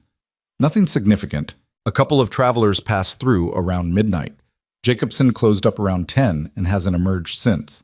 If Langford is out there, he's being patient. They maintained their surveillance through the next day, taking turns watching the stage stop and catching brief periods of rest. It was tedious work, requiring more patience than Eveline had realized. Nothing happened, or rather, the normal things happened. Travelers came and went. Jacobson went about his business. The mail coach arrived in the afternoon, dropped off a few passengers and packages, and departed. Your letter is gone, Caleb noted, tracking the mail coach as it disappeared into the distance. On its way to Philadelphia, where it will eventually reach a dead letter office since Helen Bradshaw doesn't actually live at the address you used. Unless Langford intercepts it somewhere along the route, Eveline said. That would require him to have Confederates positioned along the mail route, which is possible but complicated. More likely, if he's interested, he already learned what he needed to know from seeing the envelope and perhaps bribing a postal clerk to tell him about the woman who sent it. As the second day of surveillance wore on, Eveline found herself growing restless. The inactivity was harder than she'd anticipated, the constant state of alert vigilance exhausting in its own way. She understood now why Caleb had warned her that this could take days or weeks. The waiting was its own form of torture. Tell me about the other women, she said during one of their shared watches. The ones Langford victimized. You said you've tracked 15 confirmed cases? Caleb hesitated, then seemed to decide that sharing the information might help pass the time. 15 that I know of. There are probably more. Women who never reported what happened, either because they were too ashamed or because they didn't realize they'd been conned until it was too late to do anything about it.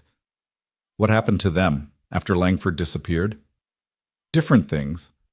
Some, like you, had family or resources to fall back on. They recovered, rebuilt their lives, though I imagine the emotional scars lasted. Others weren't so lucky. Martha Hennessy, the woman I mentioned before from Denver, lost her entire savings and ended up working in a laundry just to survive. She was a school teacher before Langford, educated, independent, respected. After he was done with her, she could barely afford to eat. Evelyn felt the familiar anger rising in her chest. Did she press charges? Tried to. But Langford was already gone, and without evidence of his real identity or location, the authorities couldn't do much. That's part of why he's gotten away with this for so long. By the time his victims realize what's happened, he's already become someone else. Somewhere else. It's like chasing smoke. What about the woman who died by her own hand? You mentioned her before but didn't give details. Caleb's expression darkened.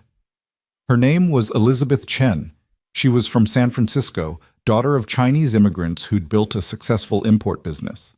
She was educated at a convent school, spoke 4 languages, and had prospects most women would envy. Langford presented himself as a mining engineer with claims in Nevada. He courted her for 2 years, longer than his usual pattern, and convinced her to not only give him money, but to break with her family, who disapproved of her marrying outside their community. He paused, and Evelyn could see the muscles in his jaw working. When he disappeared with her money, Elizabeth was left with nothing. Her family disowned her for the shame she'd brought them. She couldn't return to San Francisco, couldn't face the life she'd given up. 3 months later, she walked into the Nevada desert and never came back. They found her body 2 weeks after that. Jesus, Evelyn whispered. The thing is, Caleb continued, his voice hard, Langford had to have known what he was doing to her. He knew her family situation, knew the cultural pressures she faced, knew exactly how devastating his betrayal would be. And he did it anyway, because to him, she was just another mark, another source of money. The human cost never factored into his calculations. They fell silent after that, both lost in dark thoughts. Evelyn understood now, in a way she hadn't quite grasped before, why Caleb had dedicated years of his life to hunting this man. It wasn't just about his sister, though that was certainly the catalyst.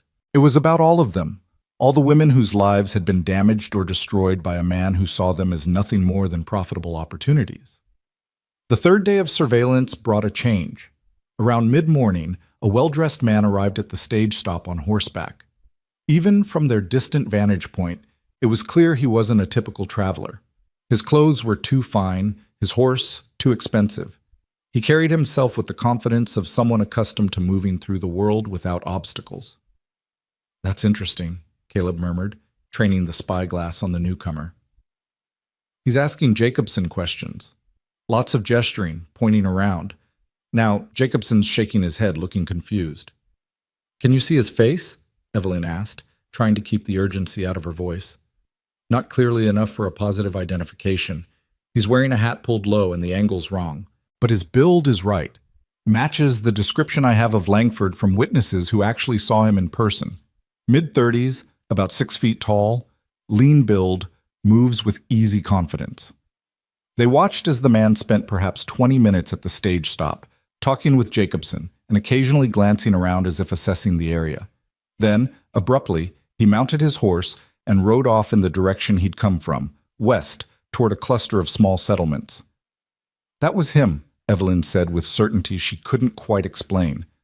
I know it was. Maybe, Caleb said cautiously, but we can't be sure, and even if it was, we don't know where he went. There are a dozen places he could be hiding in that direction. So we follow him. We can't.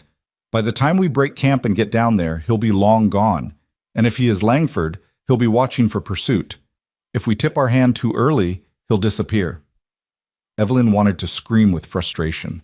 They were so close. She could feel it. But Caleb was right. Rushing in without a plan would only spoil everything they'd worked for. What do we do then? She asked, forcing herself to speak calmly. We wait a little longer, see if he comes back. If that was Langford, and if he believed your letter was genuine, he'll need to develop a plan for approaching you.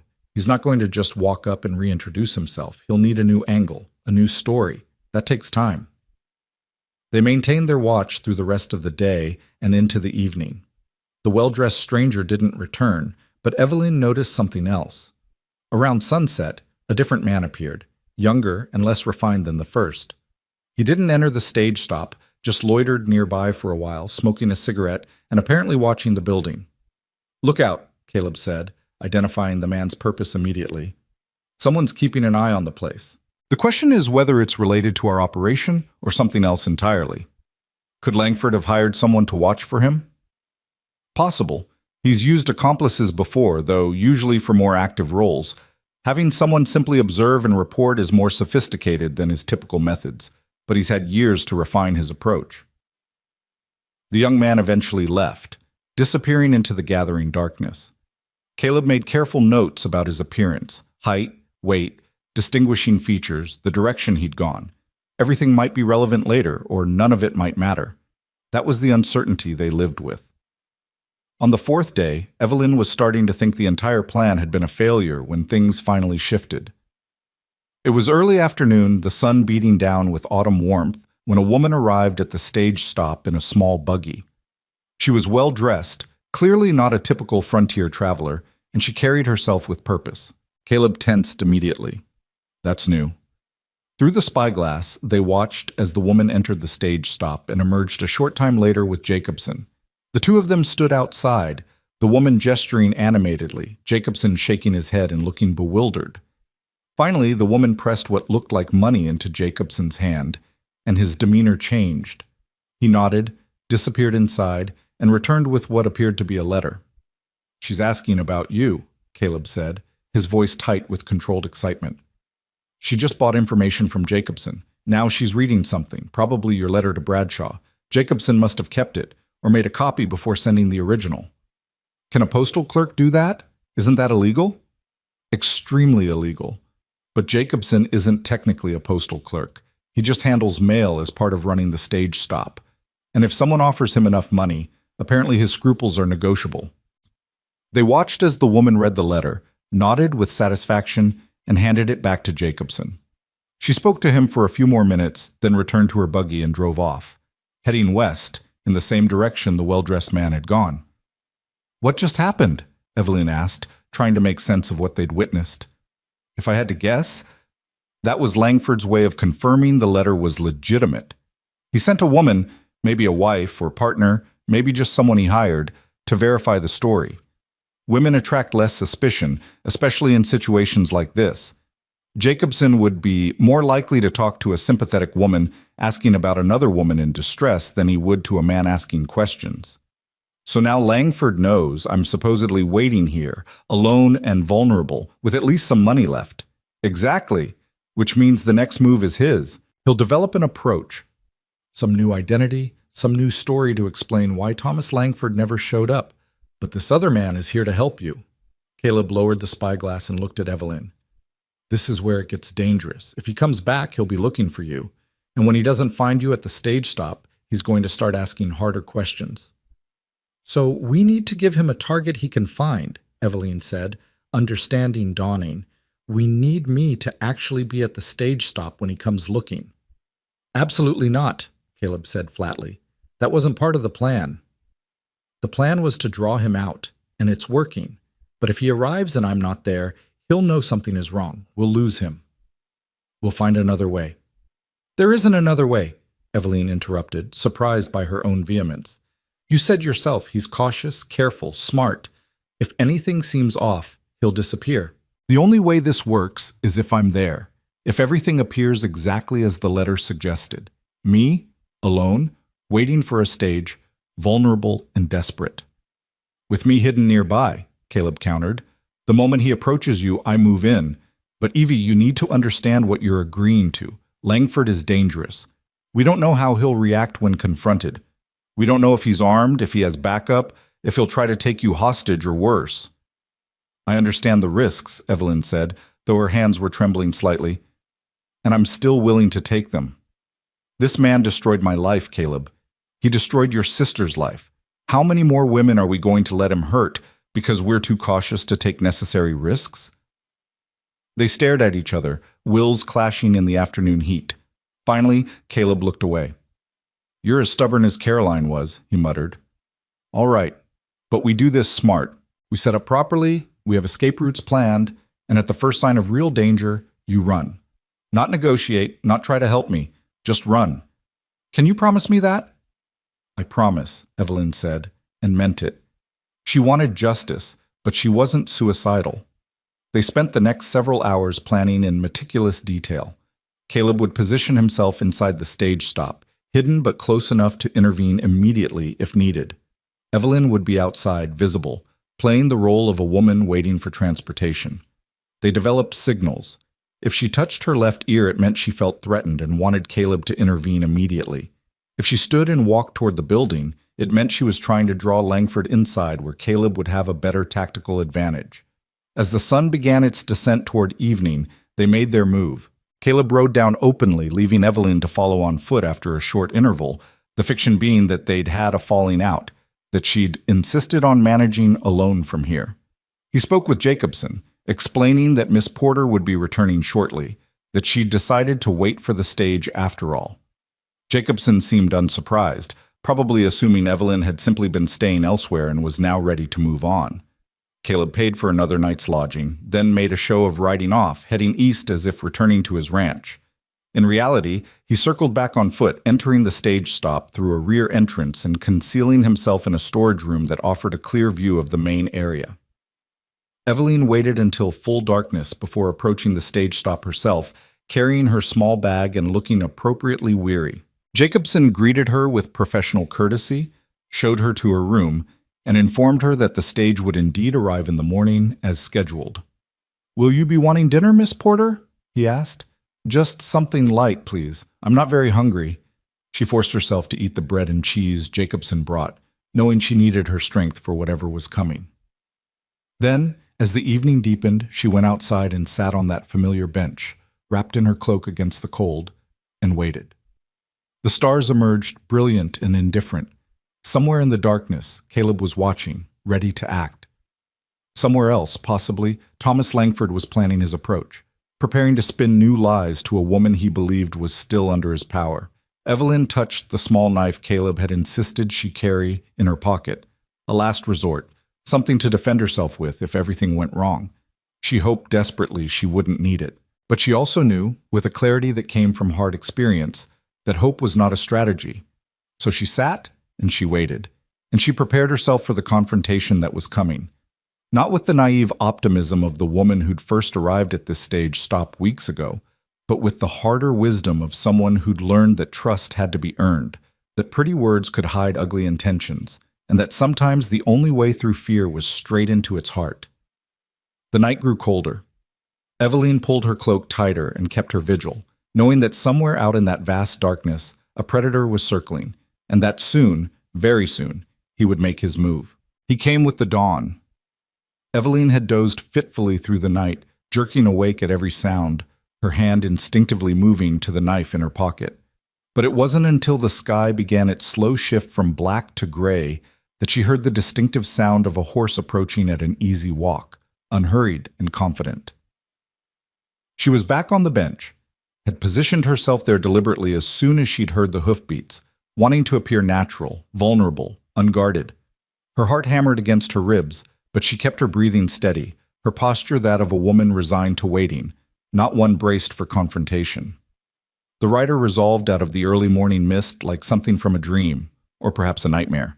He was exactly as Caleb had described from their surveillance, well-dressed in clothes too fine for frontier travel, sitting his horse with practiced ease, handsome in a way that was almost theatrical. His face was clean-shaven, his hair carefully groomed beneath an expensive hat, and when he smiled at her, his teeth were white and even, nothing like the photograph he'd sent her, nothing like Thomas Langford was supposed to be. "Excuse me, miss," he said, his voice cultured and warm, carrying just a hint of concern. "I hope I'm not disturbing you. Are you waiting for the morning stage?" Evelyn made herself look up slowly, as if startled from deep thought. Yes, I am." He dismounted with fluid grace, looping his reins over the hitching post. Up close, he was even more polished than he'd appeared from a distance. Everything about him spoke of education, breeding, refinement. He was exactly the kind of man who could write those beautiful letters, who could quote Wordsworth and discuss philosophy with apparent depth. "Forgive me for saying so," he continued, his eyes kind and sympathetic, "but you look as though you've had a difficult time. Is everything all right?" It was a simple opening, the kind of concerned inquiry any gentleman might make to a woman who appeared distressed. But Evelyn heard the calculation beneath it, the careful probe for information. He was testing her, seeing if she was the woman he'd been told about. "I've had better weeks," she admitted, allowing weariness to show in her voice. "I'm afraid I'm in rather an embarrassing situation." "I'm terribly sorry to hear that."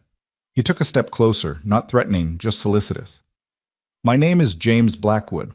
I own a ranch about 20 miles west of here. I was passing through on business and thought I'd stop for breakfast. But if there's any way I might be of assistance..."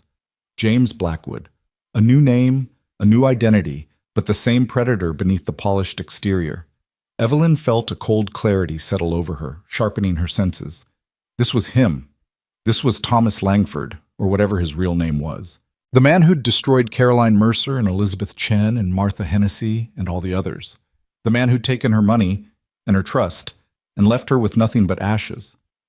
"That's kind of you, Mr. Blackwood," she said carefully, "but I'm afraid my troubles are of the sort that can't easily be resolved. I'm simply waiting to return to Philadelphia." "Philadelphia? That's quite a journey." He settled onto the bench beside her, not too close but near enough to establish a connection. "Forgive my presumption, but you seem like an educated woman, someone from a good family. What brings you all the way out here, and in such obvious distress?" The question was perfectly pitched, sympathetic without being intrusive, inviting confidence without demanding it. Evelyn could see how women fell for this approach. He made you want to tell him things, to unburden yourself to this understanding stranger who seemed to genuinely care. "I came west to meet someone," Evelyn heard herself say, falling into the role she'd prepared. "A gentleman I'd been corresponding with. We were to be married." Langford's expression shifted to one of dawning understanding and appropriate dismay. "Oh no, please don't tell me he never appeared," Evelyn confirmed, letting her voice break slightly. "I waited for 3 days. I sent telegrams, made inquiries. It was as if he never existed. I finally had to accept that I'd been deceived." "My dear lady, that's absolutely reprehensible." Langford's indignation appeared genuine, his voice hardening with what seemed like righteous anger. "What kind of scoundrel would do such a thing? Did you involve the authorities?" "What could they do? I don't even know his real name, apparently. The address he gave me was false. Everything was false." Evelyn touched her handkerchief to her eyes, not actually crying, but creating the impression of barely controlled emotion. "I've been staying with a family nearby, working to earn enough money for passage home. I just want to leave this terrible place and try to forget this ever happened." She watched Langford absorb this information, saw the subtle calculation behind his sympathetic expression. He was evaluating her story, testing it against what he already knew, deciding whether she was genuinely the mark he'd set up or something more dangerous. "That's absolutely dreadful," he said finally. "You must feel so betrayed, so alone out here. Do you have family back in Philadelphia? People who'll help you get back on your feet?" The question was key. He wanted to know if she had resources, if she was worth pursuing further, or if she was truly tapped out. Evelyn had prepared for this. "Some distant cousins," she said. "We're not close, but they'll take me in until I can find proper employment. I have a little money saved still, enough to survive until I can rebuild my life. It's not what I had before, but it's something."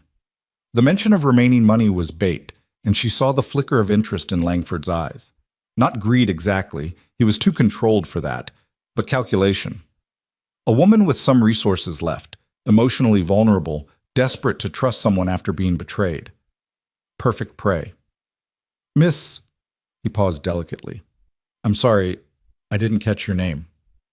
"Porter. Evelyn Porter." "Miss Porter." He said her name as if tasting it, committing it to memory. "I understand if you're reluctant to trust anyone after what you've been through, but please allow me to at least buy you breakfast. You shouldn't have to face the morning alone, not after such an ordeal." It was smoothly done, offering kindness without strings, positioning himself as a gentleman concerned only with her welfare. Evelyn knew this was the moment. Accept his offer. Let him draw her further into conversation. Give him time to weave his new deception. Inside the stage stop, hidden in that storage room, Caleb would be listening to every word. She'd positioned herself deliberately so their voices would carry through the open window. He would know Langford had arrived, would be ready to move the moment she gave the signal. "I suppose breakfast would be nice," Evelyn said, standing slowly. "Mr. Jacobson makes decent biscuits, at least." Langford stood as well, offering his arm with old-fashioned courtesy. Excellent. And perhaps, if you'll permit me, I can tell you a bit about this country. I know it seems harsh and unforgiving after what you've experienced, but there's beauty here too, for those who have eyes to see it. They moved toward the stage stop entrance, Eveline acutely aware of every step, every breath. Langford was still talking, his voice warm and engaging, spinning a story about his ranch and his life out west. He was good at this, the pacing, the details that seemed specific enough to be believable without being so concrete they could be verified. She understood now how he'd fooled so many women. The letters had been impressive, but in person, with the force of his personality and practiced charm, he was nearly irresistible. Nearly. Jacobson looked up as they entered, his expression curious but not alarmed. To him, this was simply a gentleman being kind to a lady in distress. Nothing unusual about that. "Morning, Jacobson," Langford said easily. "Could we get breakfast for two? And coffee? Plenty of coffee." "Sure thing, Mr. Blackwood." Jacobson nodded to Eveline. "Miss Porter, glad to see you're not sitting out in the cold this morning." They settled at one of the rough tables, and Langford continued his performance. He asked questions that seemed genuinely interested in her as a person. What she'd done in Philadelphia, what her interests were, how she'd occupied her time. He never pressed too hard, never made her uncomfortable, but slowly, skillfully, he was building a connection. And all the while, Eveline was watching him, studying him, seeing past the performance to the predator beneath. She noticed how his eyes occasionally flicked to her reticule, assessing, how he carefully positioned himself between her and the door, not obviously, but enough to control her movements, how every gesture, every word, was calibrated to elicit a specific response. "You mentioned you were traveling on business," Eveline said, when Jacobson brought their breakfast. "What sort of business, if you don't mind my asking?" "Cattle, mostly," Langford replied smoothly. "I'm meeting with buyers in Cheyenne tomorrow, negotiating contracts for the spring. It's tedious work but necessary. A ranch doesn't run itself, unfortunately." "You run it alone?" "I have good men working for me, but yes, ultimately the responsibility falls to me. It's lonely sometimes, I'll admit. The frontier isn't kind to those who crave intellectual companionship. Most of the men out here are more comfortable with a whiskey bottle than a conversation about literature or philosophy." He was setting up the next phase, Eveline realized. The lonely rancher, successful but isolated, longing for someone who could understand him. It was probably the same approach he'd used with Caroline Mercer, with all the others. The story varied in details, but the emotional manipulation remained constant. "That must be difficult," she said neutrally. "It is. Though I try to make regular trips back east, maintain connections with civilization." He smiled self-deprecatingly. "I know that sounds pretentious, calling the East civilization as if we're all barbarians out here, but you understand what I mean, I think. The theaters, the libraries, the conversation with educated people, I miss that sometimes." Eveline took a sip of her coffee, using the moment to steady herself. She needed to move this forward, needed to give Caleb an opportunity to act, but she also needed to make sure they had enough evidence of Langford's intentions to make charges stick. "Mr. Blackwood," she said carefully, "why are you being so kind to me? We're strangers. You have no obligation to a woman you just met." Langford met her eyes, and for just a moment she saw something genuine flash there. Not kindness exactly, but a kind of respect. He recognized she was being cautious, testing him, and he approved. It made her seem smarter, more of a challenge, which probably made her more interesting prey. "Honestly," he said, "because I've seen what happens to people out here when they face difficulties alone.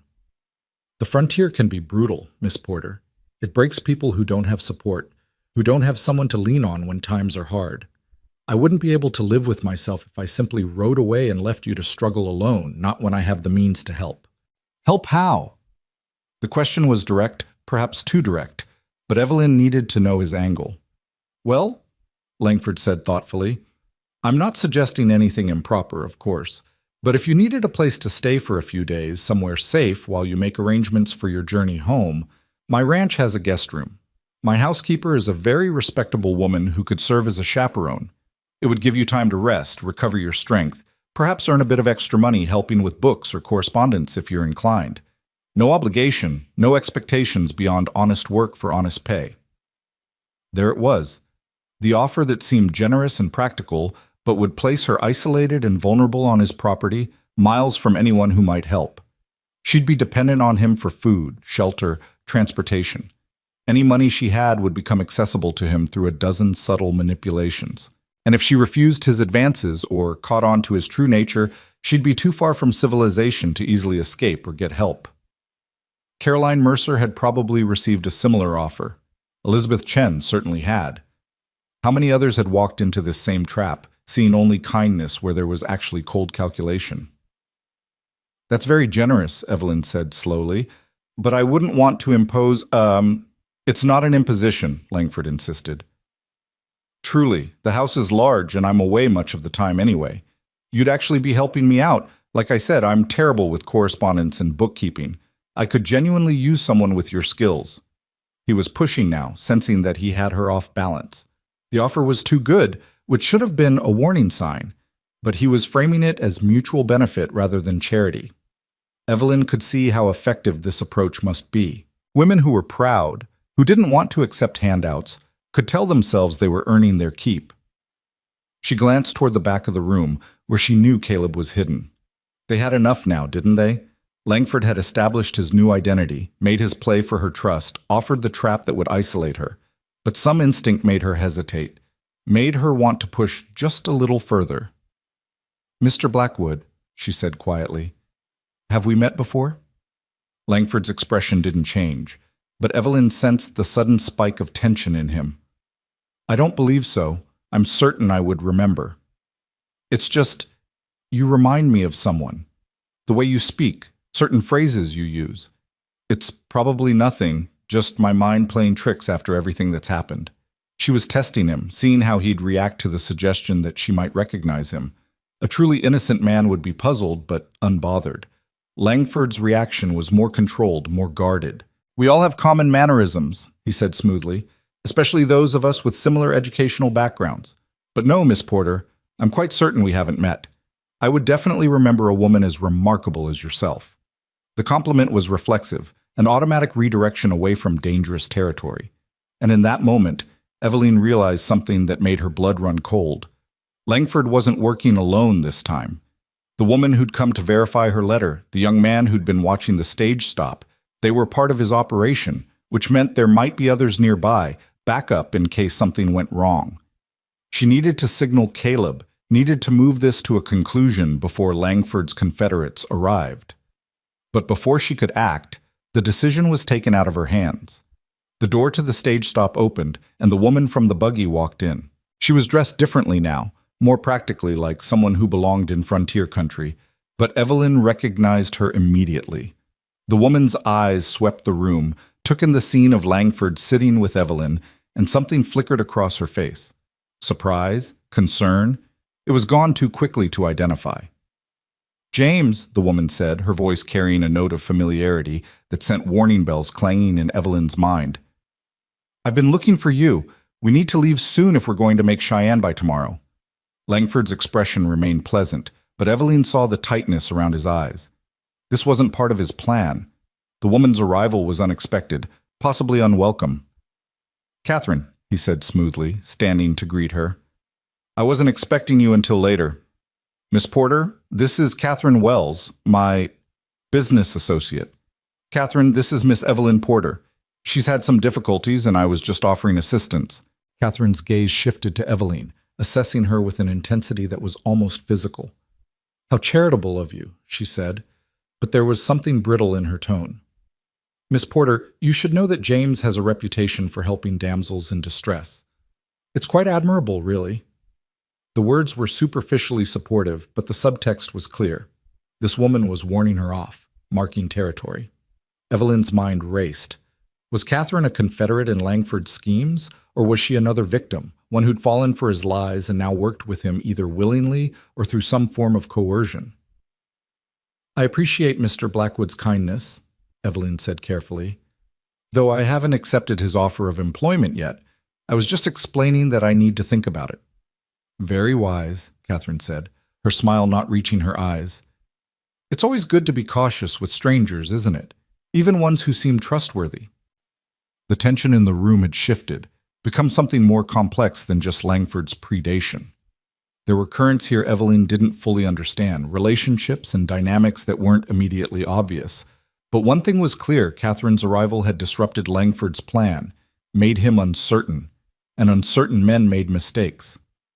"James," Catherine continued, "we really should go. The cattle buyers won't wait forever, and you know how particular Henderson is about punctuality." "Yes, of course," Langford said, but Evelyn could see him calculating, trying to salvage the situation. "Miss Porter, I apologize for leaving so abruptly. If you'd like to consider my offer, I'll be back through this way in 3 days. Perhaps we could continue our conversation then?" He was trying to maintain the connection, keep the possibility open. 3 days would give him time to deal with whatever Catherine represented, to come back with a new approach. Evelyn knew this was the moment. Let him leave, and they might lose him, might never get another chance this good. But if she moved too soon without Caleb's support, she could find herself facing 2 people instead of 1, and the odds would shift dramatically against her. She made her decision. "Actually, Mr. Blackwood," she said, standing and reaching into her reticule, "I don't think we need to wait 3 days. I think we should settle this matter right now." She pulled out the small knife Caleb had given her, not brandishing it as a weapon, but holding it where it could be seen. At the same moment, she touched her left ear with her other hand, the signal they'd agreed upon. Langford's expression shifted instantly, the mask of charm dropping away to reveal cold assessment. "Miss Porter, I'm not sure what you think you're—" The storage room door slammed open, and Caleb emerged with his pistol drawn. "United States Pinkerton Agency," he said, his voice hard and official, and "Thomas Langford, you're under arrest for fraud, theft, and conspiracy to commit fraud." Everything happened very fast after that. Langford's hand moved toward his coat, and Caleb's gun came up to center on his chest. "Don't," Caleb said quietly. "Whatever you're reaching for, it's not worth dying for." Catherine made a sound, not quite a scream, more like a gasp of realization. She stumbled backward, her face going white. "Oh God," she whispered. "Oh God, you're her, aren't you? You're one of them. One of his marks." The confirmation hit Evelyn like a physical blow. Catherine knew. She knew what Langford was, what he did, and she'd been part of it. Jacobson had frozen behind his counter, staring at the scene with wide eyes. "What in the hell is going on here?" "Stay back, Jacobson," Caleb ordered, not taking his eyes off Langford. "This doesn't concern you." "Langford, hands where I can see them. Slowly." Langford complied, but his expression held no fear. Instead, he was watching Caleb with something like recognition. "You're Mercer," he said, "Caroline's brother. I wondered when you'd finally catch up to me." The casual mention of his sister's name made Caleb's hand tighten on his pistol. "You have the right to remain silent," he said, his voice barely controlled. "I'd suggest you use it." "I'm curious," Langford continued as if Caleb hadn't spoken. "How did you find me? I've been so careful. Was it Miss Porter? Did she somehow contact you before coming here?" "Actually," Evelyn said, finding her voice, "he found me. After you abandoned me at this very stage stop. He's been tracking you for years, waiting for you to make a mistake. And you finally did." Something flickered in Langford's eyes. Not quite regret, but perhaps a professional acknowledgement of error. "Clever," he admitted. "Using one of my own victims as bait. I should have anticipated that. But tell me, Mercer, are you prepared to kill me? Right here in front of witnesses? Because that's what it would take. I'm not going to prison. I'd rather die than spend years in a cage."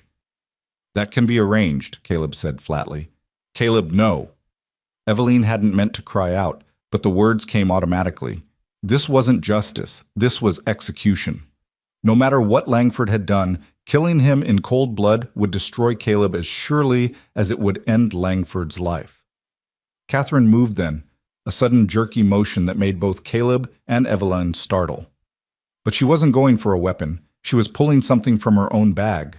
Papers, Evelyn realized. Documents.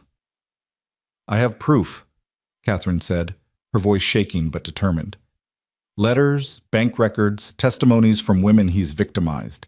I've been collecting evidence for months, waiting for the right moment. You don't have to kill him, Agent Mercer. We can destroy him legally, put him away where he can never hurt anyone else. Langford's face went slack with shock. Catherine, what are you— Shut up, she snapped, all the previous tension in her voice now making sense. Shut up, James, or Thomas, or whatever your real name is. I loved you, I actually loved you, and you used that to make me complicit in your schemes.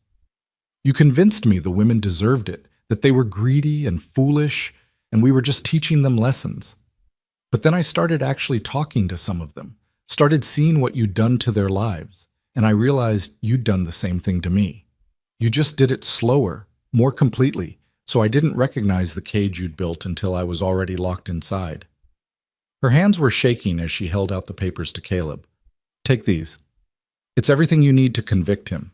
Names, dates, amounts stolen, copies of his letters using different identities.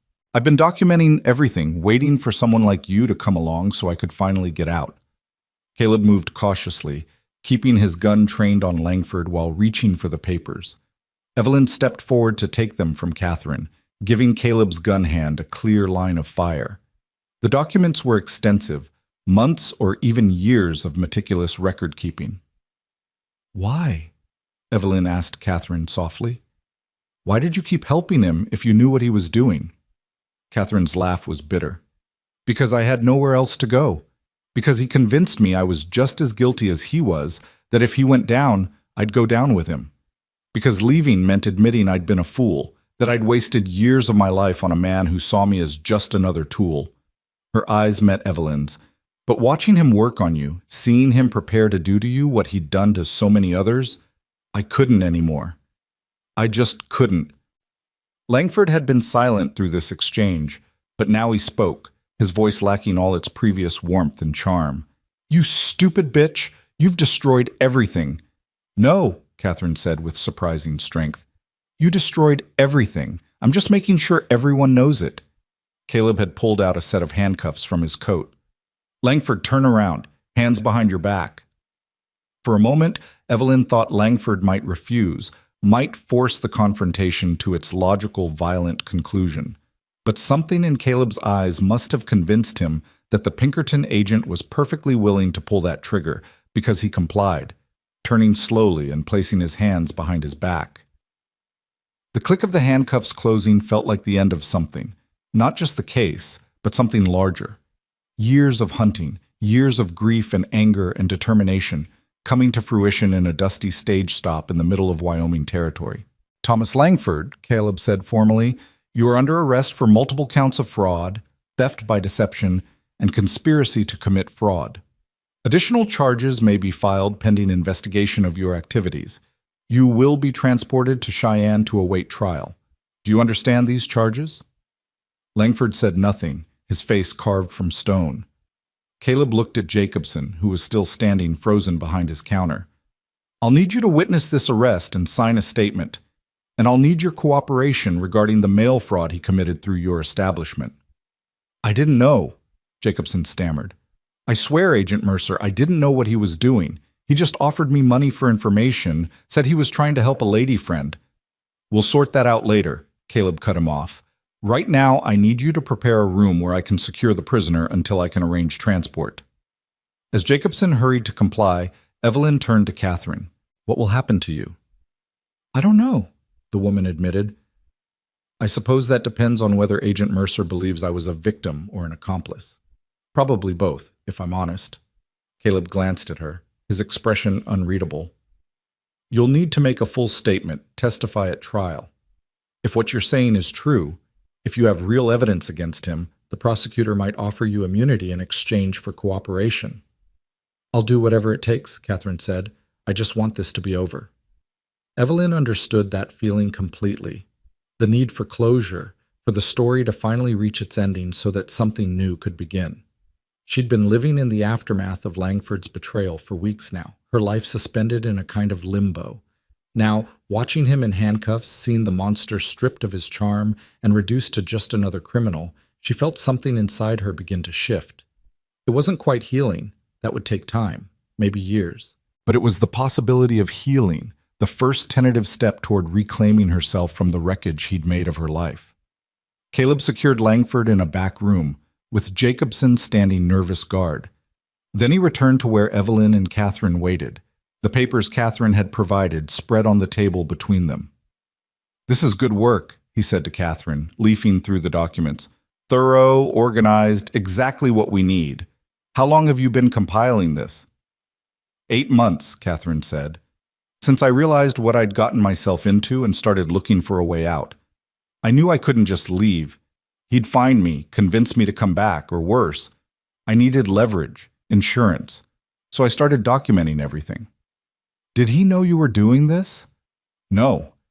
He thought I was just helping him keep records, stay organized. He never suspected I was building a case against him." Caleb nodded slowly, then looked at Evelyn. "You all right?" The question was simple, but weighted with concern that went beyond professional duty. Evelyn realized he was asking not just about her physical safety, but about everything else. Her emotional state, her ability to process what had just happened, her readiness for what would come next.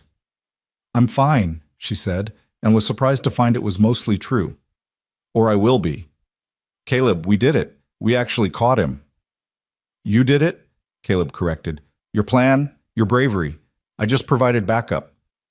"We both did it," Evelyn insisted. "And Catherine. Without her evidence, he might have found a way to slip free on technicalities." Catherine looked between them, understanding dawning. "You two weren't together before this? This really was a trap?" "We met the day after Langford abandoned Evelyn at this stage stop," Caleb explained. "I've been tracking him for years, trying to prevent what he did to my sister from happening to anyone else. When I found Evelyn, we decided to work together." "Your sister?" Catherine's face crumbled. "Oh God, was she—" "Caroline Mercer," Caleb said quietly. "He called himself Jonathan Fairfax when he conned her. She died in Sacramento 2 years ago, alone and penniless because he'd taken everything she had." Catherine sat down heavily, her face in her hands. "I'm so sorry," she whispered. "I'm so sorry. I didn't know about her specifically, but I knew there were others, women whose lives he'd destroyed. And I kept helping him anyway, telling myself it wasn't my fault, that I was just as much a victim as they were." "You were a victim," Evelyn said, surprising herself with the certainty in her voice. "What he did to you was different than what he did to the rest of us. But it was still manipulation, still abuse. He isolated you, made you dependent on him, convinced you that you were complicit so you'd be too afraid to leave. That's not partnership, Catherine. That's captivity." The other woman looked up, tears streaming down her face. "How can you say that? How can you be kind to me after what I helped him do?" "Because I've had time to think about how he operates," Evelyn said. "How he finds the vulnerable places in people and exploits them. You're not evil, Catherine. You're just another one of his victims. The difference is you found the strength to fight back, to help us stop him. That takes courage." They spent the next several hours giving statements, sorting through Catherine's documents, and making arrangements for Langford's transport to Cheyenne. A deputy from the nearest town arrived by late afternoon, summoned by one of Jacobson's staff, and took custody of the prisoner. Caleb would ride with them to ensure Langford actually made it to jail. He clearly didn't trust anyone else with this responsibility. Before they left, Caleb pulled Evelyn aside. "You should come with us. You'll need to give official testimony, and it would be safer to do it in Cheyenne, where there's proper law enforcement." "I will," Evelyn promised. "But not today. I need a moment to breathe, Caleb, to process everything that just happened. I'll come to Cheyenne tomorrow, I swear, but right now I need to not be in motion for just a little while." He studied her face, then nodded slowly. "All right. But Evie? Thank you for everything, for your courage, your intelligence, your willingness to risk yourself for something that mattered. Caroline would have liked you." The words broke something open inside Evelyn, and she found herself crying, not from grief or fear, but from relief and exhaustion, and the overwhelming sense that something monumental had been accomplished. Caleb pulled her into an embrace, and she let herself lean into his strength for just a moment before pulling back and wiping her eyes. "Go," she said. "Make sure he doesn't escape. Make sure justice actually happens this time." "Count on it," Caleb said grimly. She watched them ride out, Caleb, the deputy, and Langford shackled on a horse between them. Catherine went with them too, under a kind of informal protective custody until her exact legal status could be determined. And then Evelyn was alone at the stage stop again, just as she'd been weeks ago. But everything was different now. She wasn't the naive woman who'd arrived here expecting to meet her future husband. She wasn't even the broken woman Caleb had found crying on a bench, her dreams in ruins around her. She was someone new, forged in the crucible of betrayal and hardship, and the decision to fight back rather than simply accept victimhood. The stage would come in the morning, just as it always did. But Evelyn found she had no interest in taking it back to Philadelphia. That life was gone, as surely as if it had never existed. The woman who'd lived there, who'd managed her careful existence with such prudent attention to safety and security, had died the moment she'd made the decision to come west. What would rise from those ashes, Evelyn didn't yet know, but she was curious to find out. She spent the night in her small room at the stage stop, and for the first time in longer than she could remember, she slept deeply and dreamlessly. When she woke, the sun was already high, and she realized she'd missed the stage's departure. But she felt no panic, no regret. Instead, she dressed carefully, packed her few belongings, and went to find Jacobson. "I need to hire a horse," she told him. "I'm riding to Cheyenne." "Alone?" Jacobson looked doubtful. "Miss Porter, that's a long journey, and potentially dangerous." "I'll be fine," Evelyn interrupted. "I've learned I'm more capable than I thought. Now, about that horse?" An hour later, she was on the road, riding the same dappled gray mare Caleb had loaned her weeks ago. The journey would take 2 days, maybe 3, depending on conditions. She had enough money for food and lodging, and Caleb had taught her the basics of frontier travel during their time surveilling the stage stop. She would make it to Cheyenne. She would give her testimony. She would see Thomas Langford face justice for his crimes. And then, maybe, she would figure out who Evelyn Porter was meant to become in this new life she was building from the ruins of the old. The Wyoming sky stretched endlessly above her, vast and blue and full of possibility. And for the first time since this whole nightmare began, Evelyn Porter smiled. The ride to Cheyenne took 3 days instead of 2, but Evelyn didn't mind. She traveled at her own pace, stopping when she wanted, camping under stars that seemed close enough to touch. The solitude should have frightened her. A woman alone on the frontier was vulnerable in ways she'd been raised to fear, but instead she found it liberating. Every mile she traveled was a mile she'd chosen. Every decision was hers alone to make. After months of being manipulated, of having her choices shaped by Langford's carefully crafted lies, the simple act of autonomy felt revolutionary. She reached Cheyenne on a crisp autumn afternoon, the town sprawling before her with its mix of rough frontier architecture and newer buildings that aspired to Eastern sophistication. The streets were busy with cattle traders, miners, railroad workers, and the occasional elegant lady stepping carefully around the mud and manure. It was chaotic and alive and nothing like the orderly streets of Philadelphia, and Evelyn found herself captivated by it. Caleb had told her to meet him at the Pinkerton office on Ferguson Street, so she asked directions from a helpful shopkeeper and navigated her way through the crowded thoroughfares. The office was modest, a second-floor suite above a dry goods store, but the sign on the door carried weight. Pinkerton National Detective Agency. We never sleep. She climbed the stairs and knocked, suddenly nervous in a way she hadn't been while facing down Langford. This was official now, real in ways that their surveillance and trap had somehow not felt. She was about to give sworn testimony that would help put a man in prison, possibly for the rest of his life.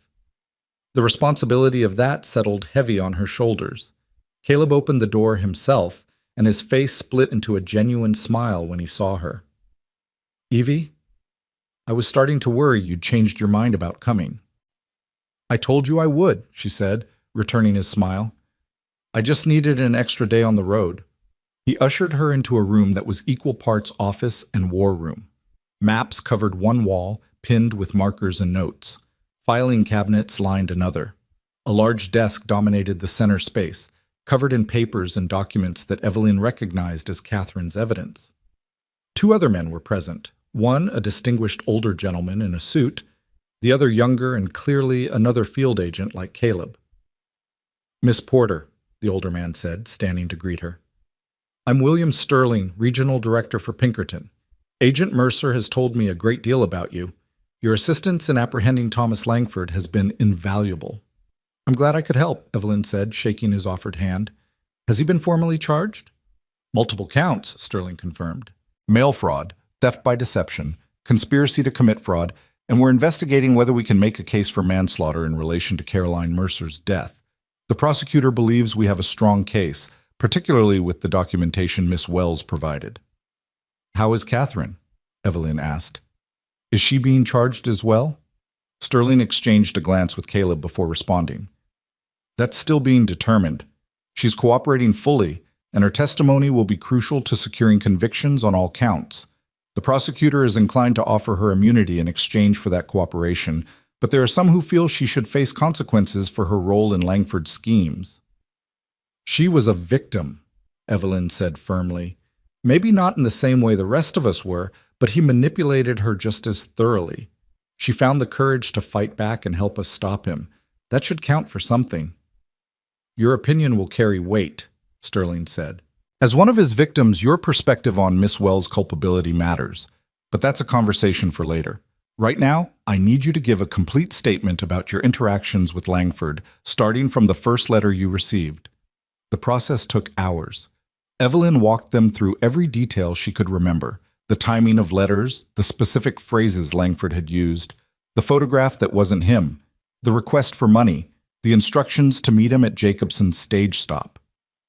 Sterling took meticulous notes while the younger agent recorded everything in shorthand. Caleb sat quietly to the side, occasionally asking clarifying questions, but mostly just listening. When she finally finished, her throat was raw and her head ached.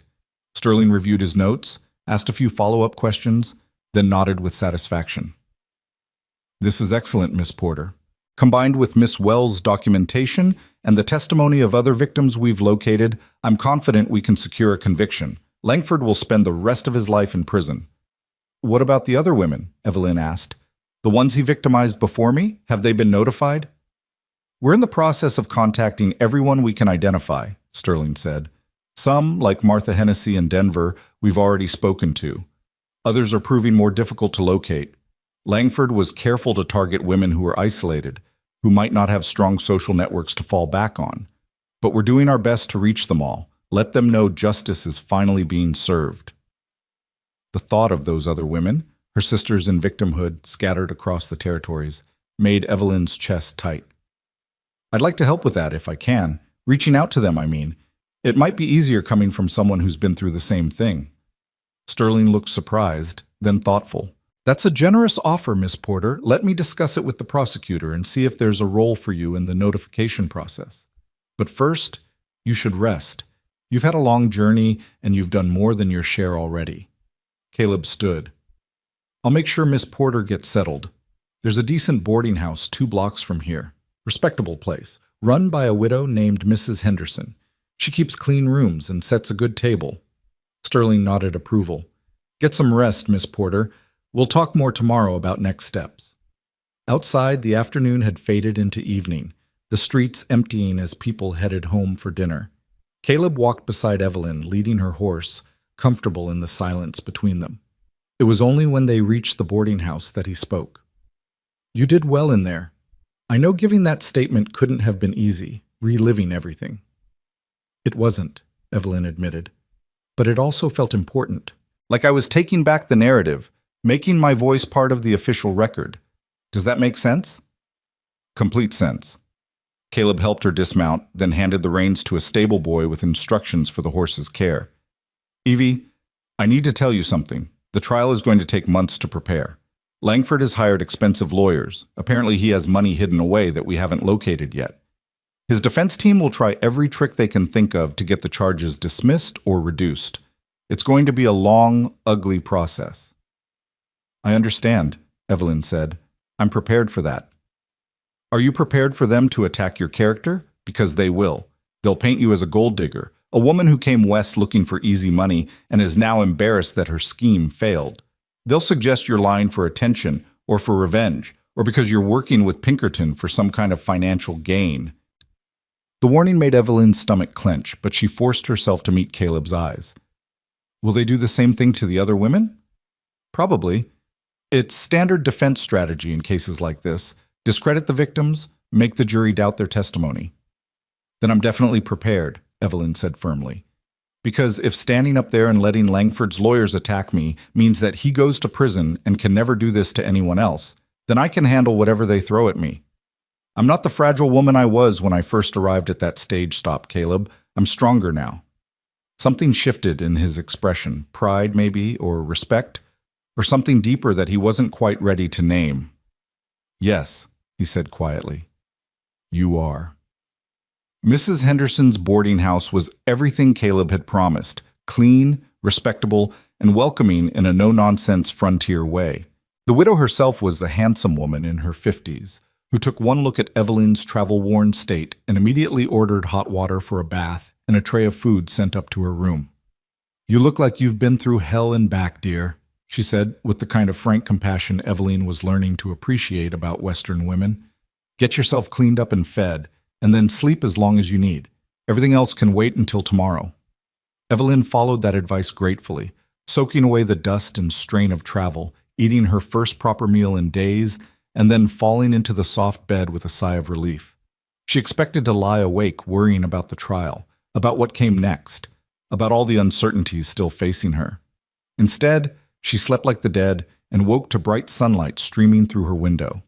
The days that followed fell into a routine that was almost comfortable. Evelyn met regularly with Sterling and the prosecutor, refining her testimony and reviewing evidence.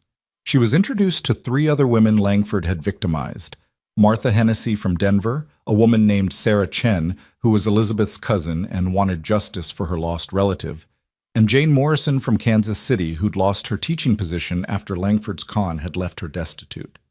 The 4 of them formed an unlikely alliance bound by shared trauma, but also by a fierce determination to see Langford pay for his crimes.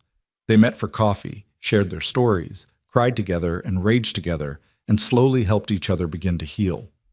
It was the first time since her parents' deaths that Evelyn felt like she had real friends, people who understood her not because they'd known her before the disaster, but because they'd walked through similar fires. Catherine Wells was released on her own recognizance after the prosecutor officially granted her immunity in exchange for testimony. She was staying at the same boarding house as Evelyn, and the 2 women developed a cautious friendship that surprised them both. Catherine was broken in ways that would take years to repair, carrying guilt for her complicity in Langford's schemes that no amount of legal immunity could absolve. But she was also trying to rebuild, to figure out who she was separate from the man who'd controlled her for so long. I don't know what to do, Catherine confessed one evening as they sat in the boarding house parlor doing needlework by lamplight. I have no family to return to, no prospects, no real skills beyond helping Langford con innocent women. What kind of future is there for someone like me? The same kind of future as the rest of us, Evelyn said. Uncertain, frightening, but also full of possibility. We get to decide who we become now, Catherine. We're not defined by what he did to us, unless we choose to be. How can you be so calm about it? Catherine asked, frustration evident in her voice. Don't you wake up angry? Don't you want to scream at the unfairness of it all? Every single day, Evelyn admitted. But I've learned that anger is only useful if you channel it into action. Otherwise, it just consumes you from the inside out. So yes, I'm angry, but I'm using that anger to fuel my determination to see this through, to help other women avoid what happened to us, to build something new from the wreckage. Catherine was quiet for a moment, her needle moving in and out of the fabric. You're going to stay out here, aren't you? In the West, I mean. You're not going back to Philadelphia. No, Evelyn said, realizing as she spoke that the decision had been made somewhere along the way without her consciously choosing it. There's nothing for me back there. Everything I was, everything I had, it's gone. But here, I can be someone new, someone stronger. What will you do? I don't know yet, but I'll figure it out. The conversation was interrupted by a knock at the parlor door. Mrs. Henderson poked her head in. Miss Porter, you have a visitor. Mr. Mercer is asking to see you. Evelyn set aside her needlework and found Caleb waiting in the front hall, hat in hand, looking uncharacteristically uncertain. Sorry to disturb your evening.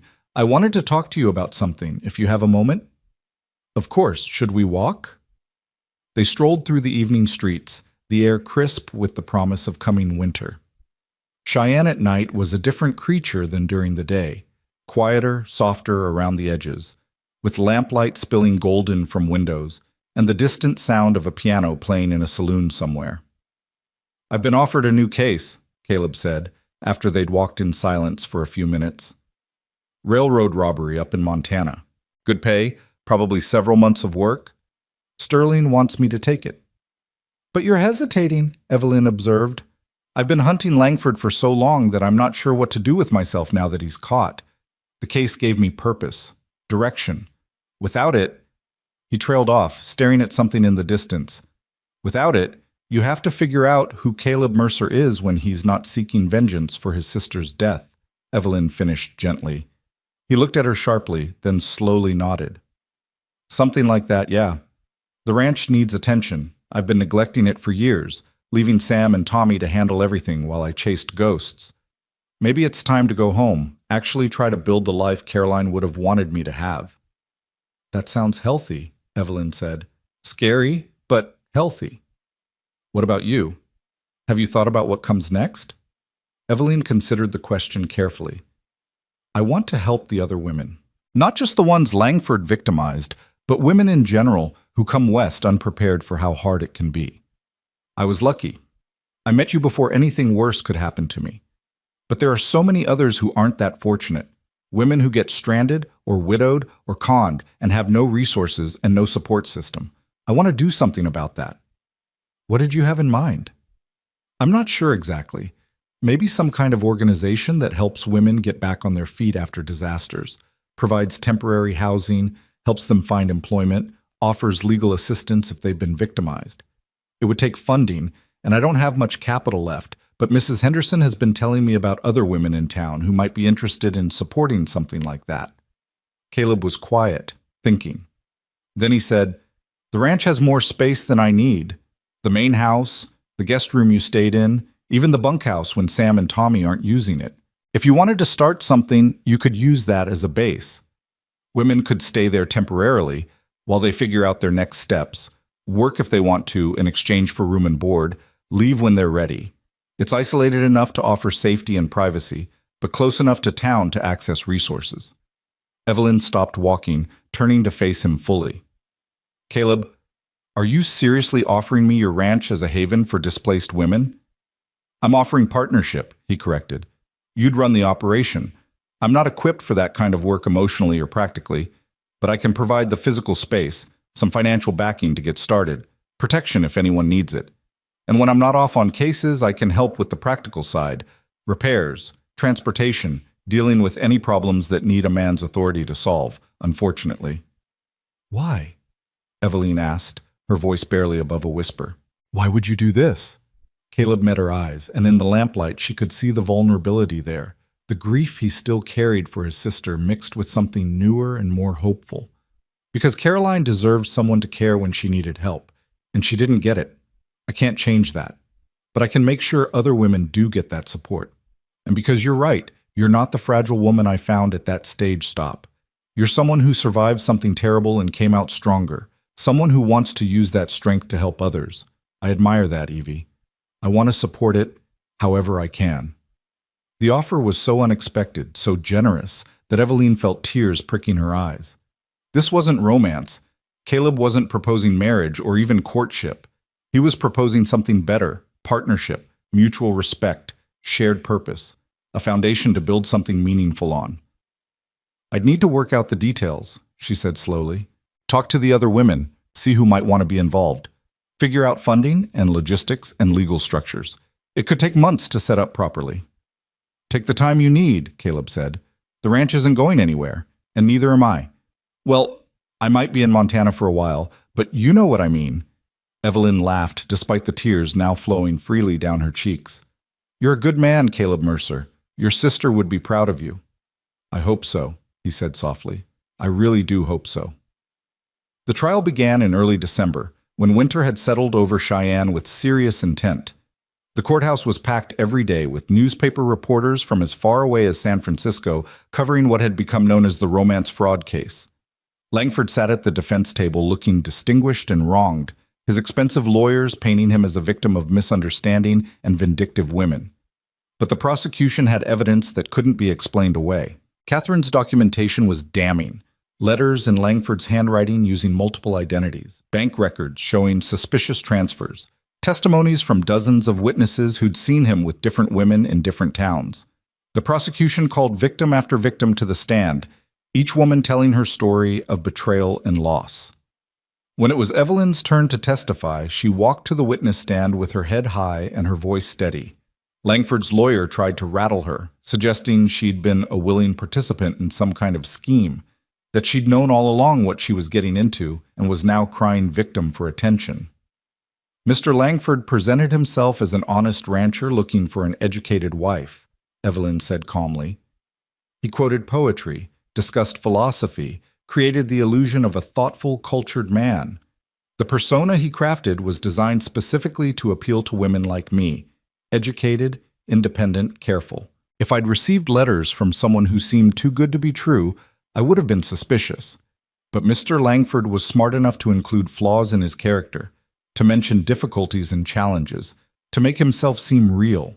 That's what made him so dangerous, and that's why so many intelligent women fell for his lies. The lawyer tried to press her further, but Evelyn held her ground, refusing to be shamed or intimidated. When she finally stepped down from the witness stand, she caught Caleb's eye in the gallery. He nodded once, a small gesture of approval and respect, and Evelyn felt a surge of pride. She'd done it. She'd faced her attacker in open court and refused to let him make her small. The other women testified with similar strength. Martha Hennessy, who'd lost everything and rebuilt from nothing, spoke about the long-term impact of Langford's fraud on her ability to trust anyone. Sarah Chen read a letter her cousin Elizabeth had written before walking into the desert, a heartbreaking document that had the entire courtroom in tears. Jane Morrison detailed how Langford's con had cost her not just money, but her teaching career and her reputation in her community.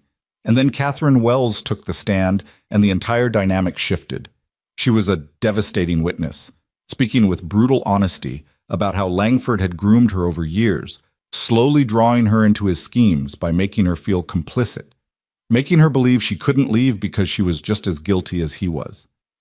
She detailed his methods in clinical detail, how he researched potential victims, how he crafted different personas for different women, how he moved money through various banks to avoid detection. She even produced a journal she'd kept, recording his techniques with an almost academic detachment. "Why did you keep this journal?" the prosecutor asked. "Because I was looking for a way out," Catherine said, her voice steady despite the tears streaming down her face. "Because I knew what we were doing was wrong, but I felt trapped. So I documented everything, thinking that maybe someday I'd be brave enough to turn him in, or someone would catch him and I'd have evidence to offer. I wanted insurance, but I also wanted proof that I wasn't crazy, that what was happening to me was real manipulation and not just my imagination." Langford's lawyers tried to discredit her, painting her as a scorned lover seeking revenge. But Catherine refused to be shaken, calmly responding to every attack with facts and documentation that couldn't be disputed. The trial lasted 3 weeks. In the end, the jury deliberated for less than 4 hours before returning guilty verdicts on all counts. Langford was sentenced to 20 years in the territorial prison, with additional charges pending in other jurisdictions. It wasn't everything. It would never bring back Caroline Mercer or Elizabeth Chen, would never fully restore what had been taken from all his victims. But it was justice, real and concrete and permanent. Outside the courthouse, Evelyn stood with the other women, all of them crying and laughing and holding on to each other in the cold December air. Reporters shouted questions, but Evelyn ignored them, focused entirely on this moment of collective triumph. They'd done it. They'd faced their abuser in court, told their truths, and seen justice prevail. Caleb emerged from the courthouse and made his way through the crowd to where Evelyn stood. He didn't say anything, just pulled her into an embrace that she returned fiercely, both of them holding on as if anchoring each other against a storm. "Thank you," she whispered into his shoulder, "for everything, for finding me, for believing me, for helping make this happen." "You did this," he said firmly, pulling back to look at her. "All of you. I just provided the badge and the resources. The courage was all yours." The winter passed in a blur of planning and preparation. Evelyn worked with Martha, Sarah, and Jane to develop a formal structure for what they were calling the Frontier Women's Aid Society. Catherine, seeking redemption through action, threw herself into the project as well, using her organizational skills to help establish procedures and protocols. They secured funding from several wealthy women in Cheyenne who'd been moved by the trial coverage, and within 3 months they'd opened their first shelter in the main house of Mercer Ranch. Caleb was in Montana on his railroad case, but he'd left instructions with Sam and Tommy to provide whatever support the women needed. The two ranch hands took to the expanded household with surprising grace, treating the temporary residents with respectful deference and helping with heavy labor when needed. The first woman they helped was a widow from Kansas whose husband had died in a mining accident, leaving her alone with 3 children and no resources. She stayed at the ranch for 2 months while Evelyn helped her find employment as a seamstress and secured housing in town. The second was a young woman who'd been abandoned by a man claiming to be her husband after he'd already married someone else. The third was an immigrant from Germany who spoke almost no English and had been stranded when the family she'd been traveling with continued west without her. By spring, they'd helped more than a dozen women, and word was spreading across the territory. Newspapers ran favorable articles about the society, praising the women's innovative approach to a growing problem. Letters arrived from women as far away as California and Texas, asking for help or offering support. Evelyn discovered she was good at this work. The combination of practical problem-solving and emotional support came naturally to her. She learned to assess what each woman needed, whether it was temporary shelter, job training, legal assistance, or simply someone to listen to her story without judgment. She learned to navigate the complex web of territorial law and social services, to negotiate with potential employers on behalf of women who had no leverage, to build networks of support that could catch people before they fell too far. It was exhausting and sometimes heartbreaking work. Not every story had a happy ending. Some women were too damaged by their experiences to accept help. Others had problems too complex to be solved with temporary shelter and job assistance. But enough of them found their footing, rebuilt their lives, moved forward into futures that had seemed impossible when they'd first arrived at the ranch. Those successes made everything else worthwhile. Caleb returned from Montana in late April, his case successfully concluded, and another criminal behind bars. Evelyn was in the barn office. She'd taken it over completely now, transforming it into the administrative center for the society, when he arrived. She looked up from the correspondence she was reviewing to find him standing in the doorway, weathered from months on the trail but smiling. "The place looks different," he observed. "Busier." "We've had 19 women stay here since December," Evelyn reported, unable to keep the pride from her voice. 14 have moved on to independent situations. 3 are still here, working and saving money. 2 decided to return to their families back east, and we helped arrange their passage. "That's remarkable, Evie. You've built something real here." "We've built something," she corrected. "This wouldn't exist without your support, without you believing in the idea enough to offer your home." Caleb stepped into the office, looking around at the organized filing system, the charts tracking residents and resources, the correspondence from women seeking help and donors offering support. "Caroline would have loved this," he said quietly. "She always talked about creating opportunities for women, about building systems that could catch people when they fell. This is exactly the kind of work she dreamed of doing." "Then we're doing it in her honor," Evelyn said. "Every woman we help, every life we change. That's Caroline's legacy, as much as it's ours." They fell into a comfortable routine over the weeks that followed. Caleb handled the ranch work and provided security and support for the society. Evelyn managed the shelter program and continued expanding their network. They worked together easily, anticipating each other's needs and communication styles, building something that was greater than the sum of its parts. The other women noticed, of course. Martha took to calling them the most unmarried married couple in Wyoming, which made Evelyn blush and Caleb studiously avoid commenting. But the truth was, their relationship had evolved into something neither of them quite knew how to name. It wasn't romance in the traditional sense. There were no passionate declarations or stolen kisses, but there was intimacy nonetheless, the deep knowledge that came from shared purpose and mutual respect. They took long walks together in the evenings, discussing the day's challenges and planning for the future. They sat by the fire after everyone else had gone to bed, sometimes talking, sometimes simply existing in comfortable silence. They knew each other's fears and dreams, their wounds and their healing, their darkness and their light. It was Catherine who finally forced the issue, cornering Evelyn in the kitchen one morning while Caleb was out checking fence lines.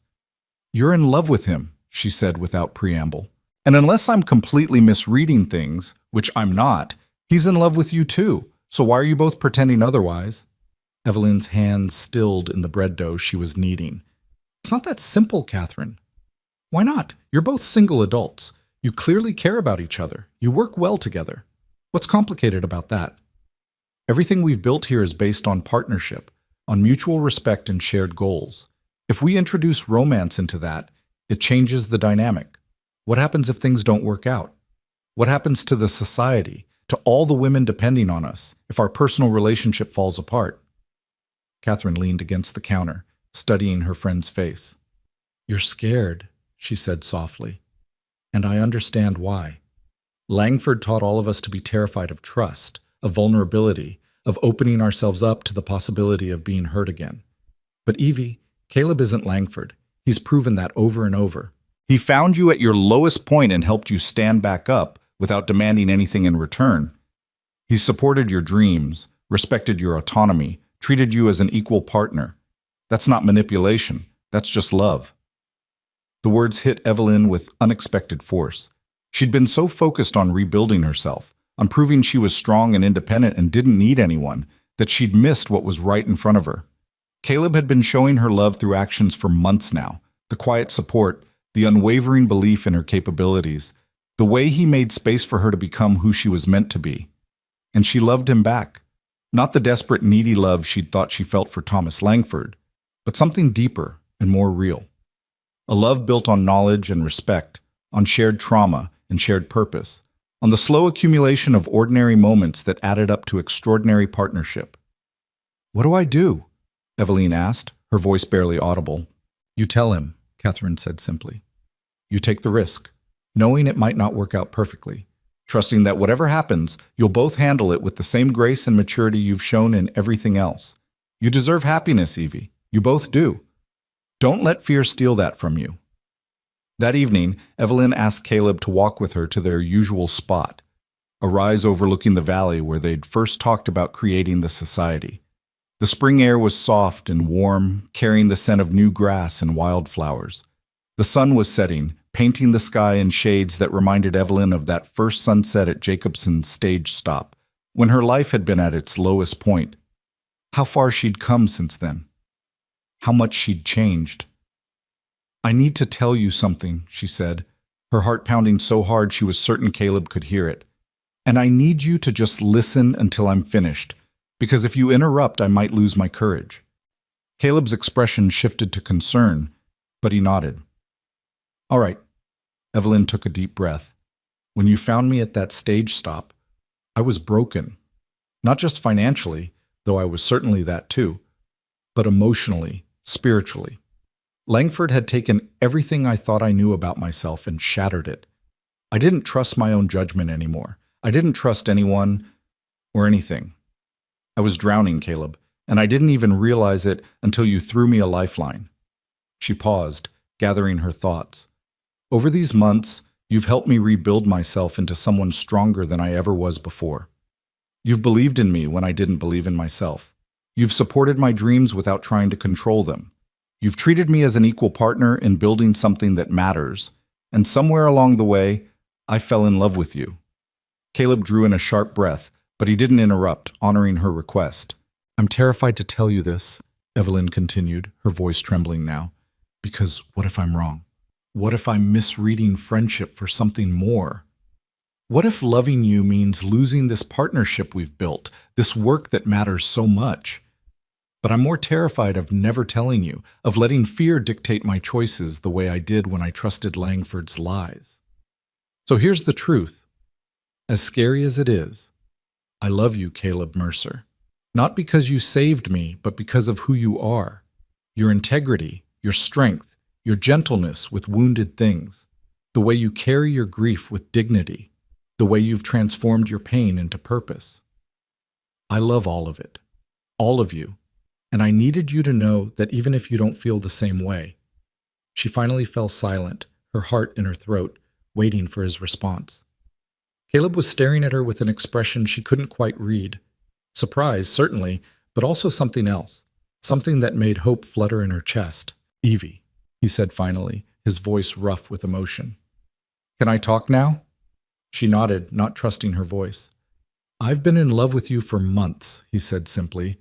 Probably since that night we camped under the stars on the way back from Jacobson's, when you asked me about Caroline and actually listened to my answer, really heard what I was saying. I've been in love with your courage, your resilience, the way you refused to let what Langford did define who you became. I've watched you transform pain into purpose, watched you build something beautiful from the ruins of your life, and I've been in awe of you every single day. He stepped closer, his hands coming up to frame her face with a gentleness that made tears spring to her eyes. But I didn't say anything because I was afraid too. Afraid you'd think I was taking advantage of your vulnerability. Afraid of ruining what we'd built together. Afraid that loving you meant I was trying to replace what Langford destroyed, when what I really wanted was to stand beside you as you created something entirely new. Caleb, Evelyn whispered, his name a prayer and a promise. I love you, he said, his storm gray eyes holding hers with an intensity that stole her breath.